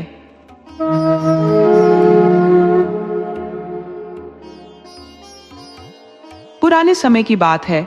किसी घने जंगल में एक तोता और एक तोती बड़े प्यार से रहते थे। उनका प्रेम ऐसा था कि एक पल भी एक दूसरे के बिना नहीं रह पाते थे। जब कभी तोता दाना पानी लाने बाहर उड़ जाता तो तोती उसकी राह देखते घंटों बैठी रहती थी। जब तक उसका प्यारा साथी लौट नहीं आता तब तक वह कुछ खाती न पीती, बस उसकी वापसी का इंतजार करती। एक दिन की बात है, तोता कहीं बाहर गया हुआ था और तोती हमेशा की तरह उसकी राह देख रही थी। कुछ देर बाद तोता थका हारा लौटा और चुपचाप अपने घोंसले में जाकर लेट गया। तोते की ऐसी हालत देखकर तोती उसके पास गई और प्यार से बोली, क्या बात है जी, आज आप बड़े उदास दिख रहे हैं। तोते ने तोती से कहा, कोई खास बात नहीं है भाग्यवान। पर तोती ने जिद पकड़ ली कि वह उससे कुछ छिपा रहा है। बार बार तोती के जिद करने पर तोता बोला, तुम मुझसे यह सब क्यों जानना चाहती हो? इससे पहले मैं तुम्हें एक कहानी सुनाता हूँ।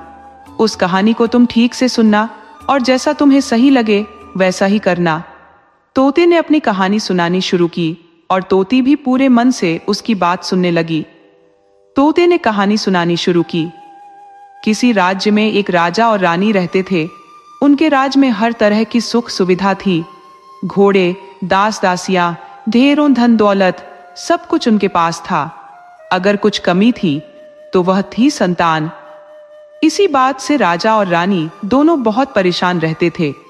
उन्होंने संतान के लिए तरह तरह के पूजा पाठ किए, मंत्र जाप किए, दान पुण्य किए, लेकिन कोई फायदा नहीं हुआ। राजा और रानी दोनों अब बुढ़ापे की ओर बढ़ रहे थे। बुढ़ापा आते ही वे गहरी सोच में पड़ गए कि उनके इतने बड़े राज्य का क्या होगा, कौन उनका वारिस बनेगा, प्रजा की जिम्मेदारी कौन संभालेगा। राजा और रानी दिन रात इसी चिंता में घुलते रहते थे। उन्हें खाने पीने की भी सुध नहीं रहती थी। एक सुबह राजा के दरबार में एक साधु आया। दासी ने रानी को यह खबर दी। रानी ने दासी से कहा, यह मेरा आखिरी दान है, इसके बाद मैं अपने हाथों से कोई दान धर्म नहीं करूंगी। रानी चावल से भरा छाछ हाथ में लेकर बाहर आई और साधु की झोली में भिक्षा डालने लगी। साधु की नजर रानी के उदास चेहरे पर पड़ी। साधु ने पूछा, रानी साहिबा, क्या बात है, आप इतनी उदास क्यों हैं? तब रानी ने साधु को अपनी सारी परेशानी बताई और रोने लगी। साधु कुछ पल के लिए गंभीर हो गए और बोले, चिंता मत करो रानी, तुम्हारी संतान की इच्छा जरूर पूरी होगी। तुम्हारी कोख से एक पुत्र जन्म लेगा, लेकिन वह सिर्फ 14 साल तक ही तुम लोगों के साथ रह पाएगा। उसके बाद वह इस मृत्यु लोक में नहीं रह पाएगा। इससे ज्यादा मैं तुम्हें कुछ नहीं दे सकता। अपनी बात खत्म करते ही उन्होंने अपनी झोली में हाथ डाला और थोड़ी सी बभूत निकालकर रानी को दी और कहा, तुम और राजा दोनों इसे बांटकर खा लेना, तुम्हें जल्दी पुत्र की प्राप्ति होगी। इतना कहकर साधु अपने रास्ते चले गए। उनके जाने के बाद रानी सोचने लगी, 14 साल भी बहुत है, 14 साल ही सही, कम से कम उतने समय के लिए तो हमें पुत्र मिलेगा, यही काफी है। कम से कम बांझ होने का कलंक तो नहीं सहना पड़ेगा। उतने साल तक तो मैं उसे जी जान से बड़ा करूंगी। उसे ढेर सारा प्यार दुलार दूंगी, उसकी हर इच्छा पूरी करूंगी। उस रात अपना सारा राजकाज खत्म करके राजा जब रानी के महल में गए तो रानी ने राजा को सारी बात बताई और साधु की दी हुई बभूत राजा को दिखाते हुए बोली, महाराज, साधु महाराज ने यह बभूत हम दोनों को खाने के लिए कहा है। राजा बोले, रानी, इतना दान धर्म किया, जब तक किया, कोई फल नहीं मिला, अब इस बभूत से हमें संतान मिलेगी क्या? इस पर रानी बोली, महाराज, जब इतना सब कुछ किया है तो अब यह भी सही, उस साधु के क्रोध को क्यों बुलावा दे। राजा को अब किसी पर विश्वास नहीं था, लेकिन अपनी पत्नी को दुख न पहुंचे इसलिए वह मान गए। राजा और रानी दोनों नहाते धोते हैं, फिर अपने भगवान का नाम लेते हैं, अपने पुरखों को याद करते हैं और उस साधु महाराज का नाम लेकर वह बभूत बांट कर दोनों खा लेते हैं। उसके बाद दोनों निश्चिंत होकर सो जाते हैं। कुछ दिन ऐसे ही गुजर जाते हैं और साधु के कहे अनुसार रानी गर्भवती हो जाती है। इस पर राजा और रानी दोनों की खुशी का ठिकाना नहीं रहा। राजा रानी से बोला, महारानी, सचमुच साधु महाराज की कृपा हो गई। 9 महीने 9 दिन और 9 घंटे पूरे होकर रानी ने एक सुंदर गोरे चिट्टे पुत्र को जन्म दिया। राजा ने बड़े धूमधाम से पुत्र का नामकरण संस्कार किया। पूरे राज्य में 8 दिन तक भंडारे और उत्सव मनाए गए। अब पुत्र की कुंडली देखने के लिए राज्य के सबसे विद्वान पंडित जी को बुलाया गया। कुंडली देखकर पंडित जी बड़े चिंतित हो गए और कहने लगे, महाराज, हमारा राजकुमार सिर्फ 14 साल तक ही आपके पास रहेगा। राजा को इस बात की खबर थी और रानी को भी साधु महाराज की बात याद थी। दोनों चुप रह गए। उसके बाद राजा और रानी बड़े लाड़ प्यार से अपने बेटे की परवरिश करते हैं, उसकी हर ख्वाहिश पूरी करते हैं। थोड़े समय के लिए ही सही, भगवान ने संतान की उनकी मुराद पूरी कर दी थी, इसे वे अपना समाधान मानते हैं। राजपुत्र दिन ब दिन बड़ा होता गया। जब वह 7 साल का हो गया तो राजा ने एक अच्छे गुरु को नियुक्त करके उसे पढ़ाई लिखाई, राजशास्त्र, शस्त्र विद्या, घुड़सवारी इत्यादि 12 विद्याओं का ज्ञान दिया। जब वह सब शास्त्र विद्या में माहिर हो गया और 12 साल का हो गया, तब राजा ने एक अच्छी सी राजकुमारी खोजकर राजकुमार का विवाह कर दिया। 2 और साल बीत गए। अब राजकुमार 14 साल का हो गया। एक दिन राजकुमार राजा से बोला, पिताजी, मैं अपना सारा राज्य घूमकर देखना चाहता हूँ। आज तक मैंने सिर्फ इस रजवाड़े के अलावा कुछ नहीं देखा। बेटे की बात सुनकर राजा चिंतित हो गए, क्योंकि पुत्र का 14वां साल शुरू हो चुका था। अब कोई अनहोनी होने का समय नजदीक आ चुका था, लेकिन राजा यह सब बातें पुत्र को बता नहीं सकता था। उन्होंने चेहरे पर खुशी लाकर बेटे से कहा, हाँ हाँ राजकुमार, जरूर जाओ, तुम्हें अपना सारा राज्य घूम कर देखना चाहिए। कहाँ क्या है ये सब जानना चाहिए। कल मेरे बाद तुम्हें ही तो राजा बनना है।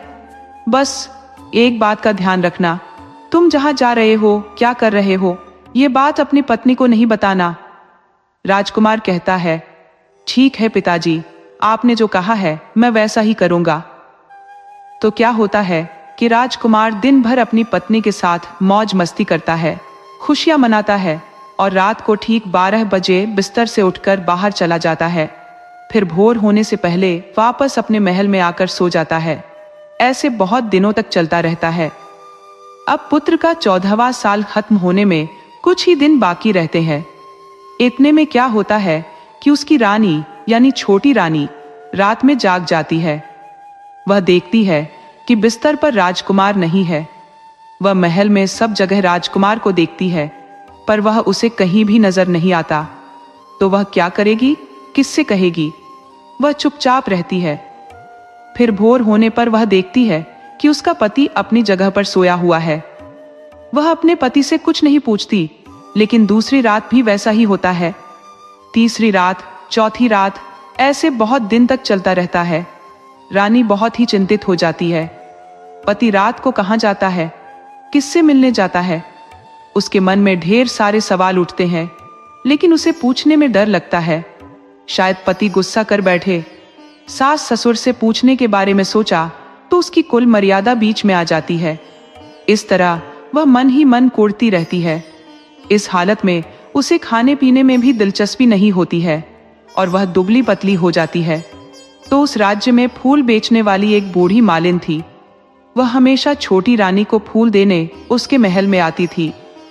उस बुढ़िया का ध्यान छोटी रानी पर गया। वह उससे पूछती है, बेटी, तुम्हें किस बात का दुख है? तुम इस तरह सूख कर कांटा क्यों बनी हुई हो?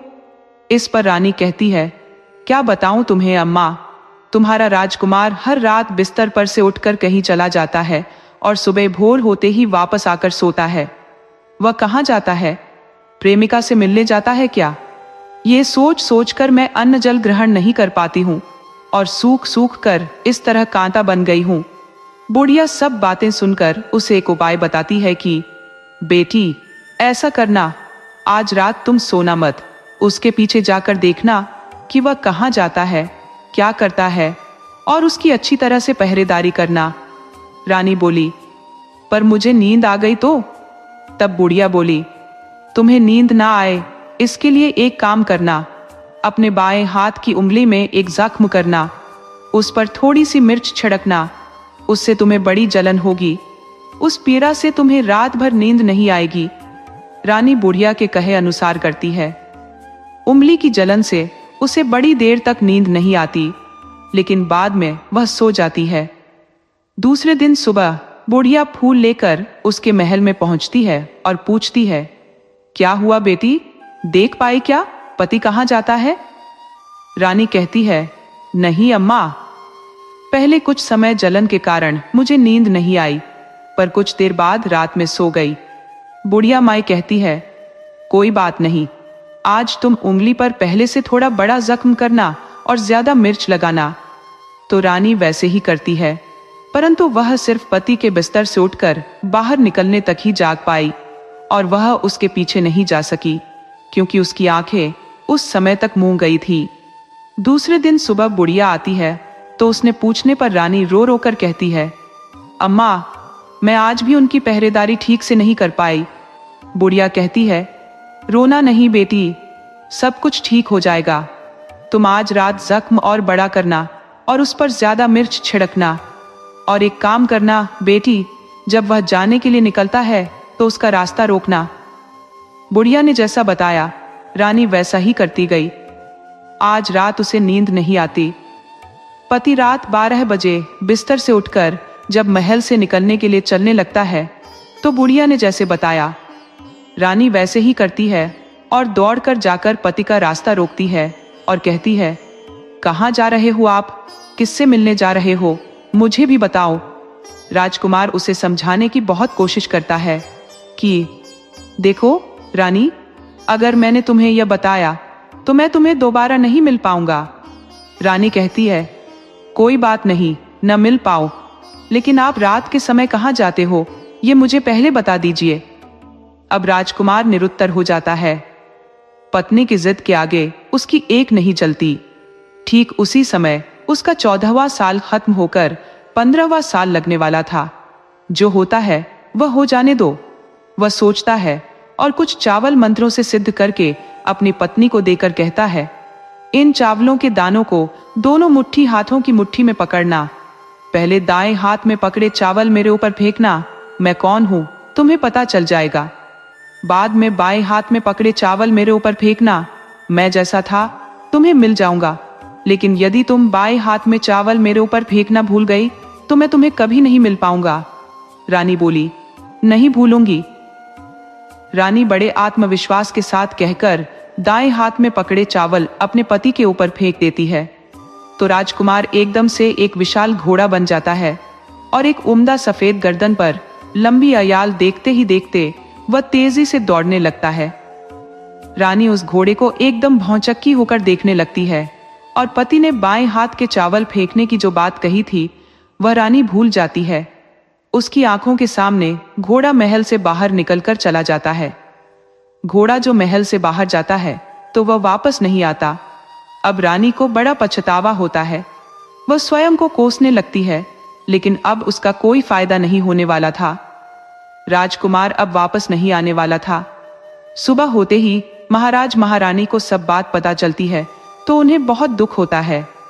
वे बिस्तर पकड़ लेते हैं और राह देखते हैं कि एक न एक दिन उनका बेटा वापस आ जाएगा। इस तरह धीरे धीरे 1 महीना गुजरता है, फिर 2 महीने गुजरते हैं, 3 महीने गुजरते हैं। ऐसे करके धीरे धीरे 6 महीने पूरे हो जाते हैं, लेकिन राजकुमार का कोई अता पता नहीं लगता। प्रधान राजपुत्र को ढूंढने के लिए राज्य के गांव गांव में सिपाही भेजता है, लेकिन उन्हें कोई सफलता नहीं मिलती। इधर रानी अपनी हट के कारण पति गायब हो गया, यह सोचकर स्वयं को मन ही मन कोसती है और प्रण लेती है कि कुछ भी करके वह अपने पति को ढूंढ कर लाएगी और उसे वापस घर लेकर आएगी। एक दिन सुबह उठकर सास ससुर के महल में जाती है और कहती है कि वह अपने पति की खोज में जा रही है। महाराज महारानी को और क्या चाहिए था, कुछ भी करके उनका बेटा उन्हें वापस मिलना चाहिए था। वे बहू को जाने की अनुमति देकर कहने लगे, बेटी तुम्हें जो चाहे वह करो, जहां जाना वहां जाओ, लेकिन हमारे बेटे को वापस लाओ, भगवान तुम्हें कामयाबी दे। अब रानी क्या करती है, अपना शाही भेष बदलकर एक सेठानी बन जाती है। कुछ दास दासियों को और कुछ नौकरों को साथ में ले लिया था, कुछ सामान हाथ में लिया और राज्य की सीमा पर जाकर वहां एक भोजनालय खोल लिया था। वहां आने वाले सब यात्रियों को वह खाना मुफ्त में देने लगी। बस एक शर्त रखी थी कि खाने वाले को उसकी देखी कोई भी अजीब चीज उसकी मालकिन को यानी रानी को बतानी पड़ेगी। तो यहाँ आने वाला हर नागरिक अपनी तरफ से मैंने यह देखा, मैंने वह देखा कहकर वहां से मुफ्त खाना खाकर जाता था, परंतु रानी को जो बात चाहिए थी वह अब तक नहीं मिली थी। ऐसे ही कुछ दिन और बीत गए तो इधर क्या होता है कि रानी के महल में फूल लेकर जाने वाली बुढ़िया का एक बेटा और बहू थे। उसका एक छोटा बेटा था, यानी बुढ़िया का एक पोता था। तो बेटा और बहू सुबह काम के लिए निकल जाते थे और पोते को संभालने की जिम्मेदारी उस बुढ़िया पर रहती थी। बुढ़िया दिन भर पोते को संभालती थी। एक दिन होता है क्या कि बुढ़िया को पान खाने की आदत थी, तो पान लगाने के लिए चूना चाहिए था। वह उसे तैयार करने के लिए सीपियां लेकर आई और उन सीपियों को भूनने के लिए गोबर के कंडे चाहिए थे। कंडे इकट्ठा करने के लिए वह बांस की टोकरी लेकर चरवाहे के मैदान में गई। वहां बहुत सारे कंडे थे। उन्हें जमा करते करते उसे घर आने में अंधेरा हो गया। इस ओर शाम होते ही काम से वापस बेटा बहू घर पहुंचे तो देखा बच्चा घर पर अकेला है और रो रहा है। वे दोनों पति पत्नी गुस्से में लाल पीले हो गए। इतने में बुढ़िया घर आ पहुंची और बेटे ने पूछा, पोते को घर में अकेला छोड़कर माँ तुम कहाँ गई थी? बुढ़िया बताने लगी कि वह गोबर के कंडे इकट्ठे करने गई थी। इस पर बेटा बोला, दोबारा बच्चे को अकेला छोड़कर यदि कहीं गई तो मैं तुम्हें बहुत पीटूंगा। बुढ़िया कहने लगी, नहीं बेटा, फिर कभी ऐसा नहीं करूंगी। लेकिन दूसरे ही दिन बुढ़िया यह बात भूल गई। फिर चरवाहे के मैदान पर कंडे इकट्ठा करने चली गई। शाम को जब बेटा बहू काम से लौटे तो देखते हैं बच्चा घर पर अकेला है और रो रहा है। अब उसके बेटे की सहन शक्ति खत्म होने लगी और बुढ़िया के वापस आने पर उसके बेटे ने बुढ़िया को घर से निकाल दिया। बुढ़िया रात भर घर के बाहर अंधेरे में बैठी रही और सुबह होते ही हाथ में टोकरी लेकर कंडे इकट्ठा करने के लिए निकल गई। उस दिन उस पर कंडे इकट्ठा करने का मानो पागलपन सवार था। कंडे इकट्ठा करते करते कब अंधेरा छा गया उसे मालूम नहीं चला। उसे जब ध्यान आया तो गांव का रास्ता भी ठीक तरह से दिखाई नहीं दे रहा था। वह अंधेरे में आंखें फाड़ फाड़ कर देखती जा रही थी। किसी तरह आगे निकल पड़ी तो होता क्या है कि एक कपिला गाय छन छन की आवाज करते, गले की घंटी बजाते ठुमक कर उस मैदान पर आ गई। उसे देखकर बुढ़िया सोचने लगी, इस गाय के पीछे पीछे जाऊंगी तो गांव तक पहुंच जाऊंगी। तब बुढ़िया उसके पीछे पीछे जाने लगी। वह गाय क्या करती है, उस मैदान से लेकर एक एक करके 6 मैदान पार करती है। आखिर में वह 7वें मैदान पर पहुंचती है तो वहां क्या होता है कि उस मैदान में एक बड़ा सा पत्थर है। गाय जाकर उस पत्थर को अपना सींग मारती है। सींग मारा तो वह पत्थर दूर हट गया और पाताल में नीचे जाने की सीढ़ियां दिखाई देने लगी। तब वह गाय उन सीढ़ियों से नीचे जाने लगी। बुढ़िया वह सब देखती रही और झट जाकर गाय की पूंछ को पकड़ लिया। पूंछ पकड़कर वह गाय के साथ नीचे पाताल में पहुंच गई। पाताल में पहुंचते ही तुरंत गाय की पूंछ छोड़ दी और इधर उधर देखने लगी। वहीं से बुढ़िया ने देखा, पाताल में सब जगह जगमगाहट है, दिए दीप जलते हैं। तेज रोशनी गाय के ऊपर पड़ती है तो अद्भुत घटनाएं घटने लगती है। गाय के नीचे जाते ही उसके गले में अपने आप सांकल पड़ गई और छम छम करके कोई अदृश्य रूप से एक गाय का दूध दुहने लगा। लेकिन जो भी कोई वह कर रहा था वह मात्र दिखाई नहीं दे रहा था। बुढ़िया बहुत घबरा गई, कहाँ आकर फंस गई। वह सोचने लगी और यहाँ वहां छिपने के लिए जगह ढूंढने लगी, लेकिन उसे कहीं भी जगह नहीं मिली। हर जगह उजाला ही उजाला था, तो वह एक कोने में खड़ी रह गई और सामने जो हो रहा था उसे चुपचाप देखने लगी। कुछ पल के बाद वहां झट से एक उम्दा सफेद घोड़ा आया। वहां 2 कुंड थे, उसमें से एक कुंड में उस घोड़े ने छलांग लगाई और ऊपर आ गया। अब उसे राजकुमार का रूप प्राप्त हो गया।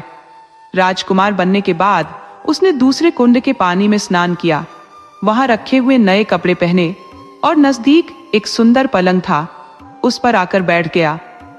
उसके सामने अपने आप ही 5 पकवानों की थाली आ गई, दूध की प्याली आ गई, 5 सुपारी आ गए। उसके सामने एक दिया जलता रहा। राजकुमार ने खाना खाया, दूध पिया, 5 सुपारी खाई और बिस्तर पर लेट जाने से पहले सूर्य देव का स्मरण करके सामने जलते दिए से पूछा, दिए दिए दीपांकर, मेरे माता पिता क्या कर रहे हैं? दिया बताने लगा, बेटे के शोक में डूबे हैं। तो राज्य कौन संभाल रहा है? राज्य प्रधान संभाल रहा है। राजकुमार ने पूछा, मेरी पत्नी क्या करती है? तो दिया बोला, उसने चौराहे पर भोजनालय शुरू किया है, आते जाते लोगों से वह नई खबर के बारे में पूछती है। दिए के यह कहते ही राजकुमार कहने लगा, ठीक है। उसके बाद वह सो गया। बुढ़िया कोने में खड़ी यह सब देखती रही। ऐसी अद्भुत घटना उसने जिंदगी में पहली बार देखी थी। उसे अंदर ही अंदर चुलबुलाहट होने लगी। वह अपनी भूख प्यास भूल गई और आगे क्या होता है उसे उत्सुकता से देखने लगती है। लेकिन उसके बाद कुछ और घटनाएं नहीं घटती। रात गुजर गई, सुबह हो गई। सुबह होने पर पलंग पर सोया राजकुमार उठा और फिर से पहले वाले कुंड में छलांग लगाई तो वह फिर से घोड़ा बनकर कुंड से बाहर आ गया। बाहर आते ही वह तेजी से उस पाताल नगरी से बाहर निकल गया। लेकिन वह वहां कहाँ गया, बुढ़िया को कुछ पता नहीं चला। उसके बाद पिछली रात की तरह कोई उस गाय का छम छम करके दूध दुहने लगा। जैसे ही दूध दुहाना खत्म हुआ, उसके गले की सांकल अपने आप खुल गई। वह गाय तेजी से ऊपर जाने वाली सीढ़ियों की ओर भागने लगी। गाय को दौड़ते देखकर बुढ़िया सोचने लगी, अब गाय के साथ यहाँ से ऊपर जाना ही समझदारी है, नहीं तो कोई मुसीबत आकर मेरे ऊपर टपक जाएगी। झट से उस बुढ़िया ने गाय की पूंछ पकड़ ली और गाय के साथ ऊपर आ गई। गाय जब ऊपर मैदान में पहुंची तो उस सुरंग का रास्ता अपने आप बंद हो गया और उसके मुंह पर एक बड़ा सा पत्थर पहले जैसा ही हो गया। उसने पाताल नगरी में जो कुछ देखा वह जल्द से जल्द किसी को बताने के लिए उतावली हो उठी। उसे एकदम याद आया कि नगर की सीमा पर कोई औरत भोजनालय चलाती है और नई बात बताने वाले को अच्छा खाना पीना मुफ्त में देती है। वह सोचने लगी, क्यों न मैं यह बात उस औरत को जाकर बताऊं। यदि उसे यह बात पसंद आ गई तो बाकी जीवन खाने पीने की झंझट से मुक्ति मिलेगी। बुढ़िया ने मन में तय किया और तुरंत उस भोजनालय के द्वार पर टंगे नगाड़े के सामने खड़ी हो गई और जोर जोर से नगाड़ा बजाना शुरू कर दिया। नगाड़े का इस तरह शोर सुनकर मालकिन यानी छोटी रानी मन में प्रसन्न हो जाती है। शायद कोई बड़ी बात लेकर यहाँ आया है। रानी सिपाहियों को आदेश देती है, जाइए और जो कोई आया है उसकी अच्छी खातिरदारी कीजिए। आदेश पाते ही सिपाही नीचे दौड़ गए तो एक बुढ़िया नगाड़ा बजा रही थी। उन्होंने पूछा, क्यों रे बुढ़िया, क्या हुआ, क्यों नगाड़ा बजा रही हो? बुढ़िया बोली, कुछ नहीं बेटा, यह खाना पीना मिलता है ना, इसलिए आई हूं। खाना पीना मिलेगा, सिपाही बोला, लेकिन तुझे कोई नई बात बतानी पड़ेगी। बुढ़िया बोली, हाँ हाँ बताऊंगी, एक बात मालूम है मुझे। इस पर सिपाही उसे अंदर लेकर आए और उसको मालकिन का आदेश था कि जो कोई बूढ़ा बुजुर्ग आए उनके साथ अच्छी तरह से पेश आना, उनका अच्छा आदर सत्कार करना। तो सिपाही ने इस बुढ़िया का भरपूर आदर सत्कार किया और बड़ी सी थाली भरकर व्यंजन परोसे। बुढ़िया कई दिनों से भूखी थी तो वह खाने पर टूट पड़ी। खाना खाने के बाद सिपाही ने उसे नई साड़ी पहनने को दी। उसके बाद उसे लेकर रानी के पास आए। रानी ने बुढ़िया को तुरंत पहचान लिया। बुढ़िया ने भी रानी को पहचान लिया। बुढ़िया बोली, बेटी तुम? और रानी बोली, अम्मा तुम? बड़ी देर तक दोनों आपस में बातें करती रही। आखिर रानी बुढ़िया से कहने लगी, अम्मा अब बताओ तुमने क्या नई बात देखी है? नई बात? बुढ़िया कहने लगी, मैंने कोई नई बात नहीं देखी। वह तो मेरे पास तुम्हें खाने के पैसे नहीं थे, इसलिए मैंने झूठ बोला और नगाड़ा बजाया। रानी ने कहा, अम्मा घबराना नहीं, मैं किसी को तुम्हारा नाम नहीं बताऊंगी। फिर बुढ़िया कहने लगी, मैंने क्या देखा, कब देखा, करके आनाकानी करने लगी। इस पर रानी ने उससे कहा, देखो अम्मा, यदि तुमने मुझे वह नई बात नहीं बताई तो जिंदगी भर मैं तुम्हारी देखभाल करूंगी, तुम्हें रानी माता की तरह रखूंगी। अब बुढ़िया बताने को तैयार हो गई। उसने जो कुछ उस चारागाह वाले मैदान पर देखा था वह सब कुछ रानी को बता दिया। बुढ़िया की बातें सुनकर रानी को यकीन हो गया कि वह राजकुमार उसी का पति है। वह तुरंत बुढ़िया से कहने लगी, अम्मा मुझे उस जगह पर ले चलो। बुढ़िया बोली, नहीं बेटी, वह पाताल राज्य है, वहां सांप है। यदि किसी ने तुम्हें देख लिया तो तुम्हारी जान खतरे में पड़ सकती है। लेकिन रानी उसकी एक भी नहीं सुनती है और उसे उस जगह ले जाने के लिए हट करने लगती है। आखिर में बुढ़िया उसका कहना मान लेती है और कहने लगी, ठीक है, मैं तुम्हें वहां लेकर चलती हूं, पर आज नहीं, कल। वहां जाना है तो शाम को ही जाना होगा। तो दूसरे दिन दोपहर के समय रानी बुढ़िया के साथ उस मैदान पर आ गई और एक जगह छुपकर गाय के आने की राह देखने लगी। दिन ढलते ही अंधेरा गिरने लगा था। गाय हमेशा की तरह वहां आ गई और मैदान के उस कोने में जाकर उसने पत्थर पर सींग मारा तो झट से पत्थर हटकर वहां सुरंग के रास्ते जाने का रास्ता खुल गया। गाय उस रास्ते से नीचे उतरने लगी तो बुढ़िया रानी से कहने लगी, जल्दी आगे बढ़ो बिटिया, हम गाय की पूंछ पकड़कर नीचे उतरेंगे। दोनों गाय की पूंछ पकड़कर नीचे उतर गई। बुढ़िया पहले जिस कोने में छिपी थी उस कोने में छिप गई। अब नीचे सब कुछ पहले जैसा घटित हो रहा था। गाय के गले में अपने आप सांकल पड़ गई। कोई अदृश्य रूप से उसका दूध दोहने लगा। एक सफेद उम्दा घोड़े ने आकर एक कुंड में छलांग लगाई तो वह राजकुमार के रूप में ऊपर आया। वह राजपुत्र दूसरे कुंड में नहाने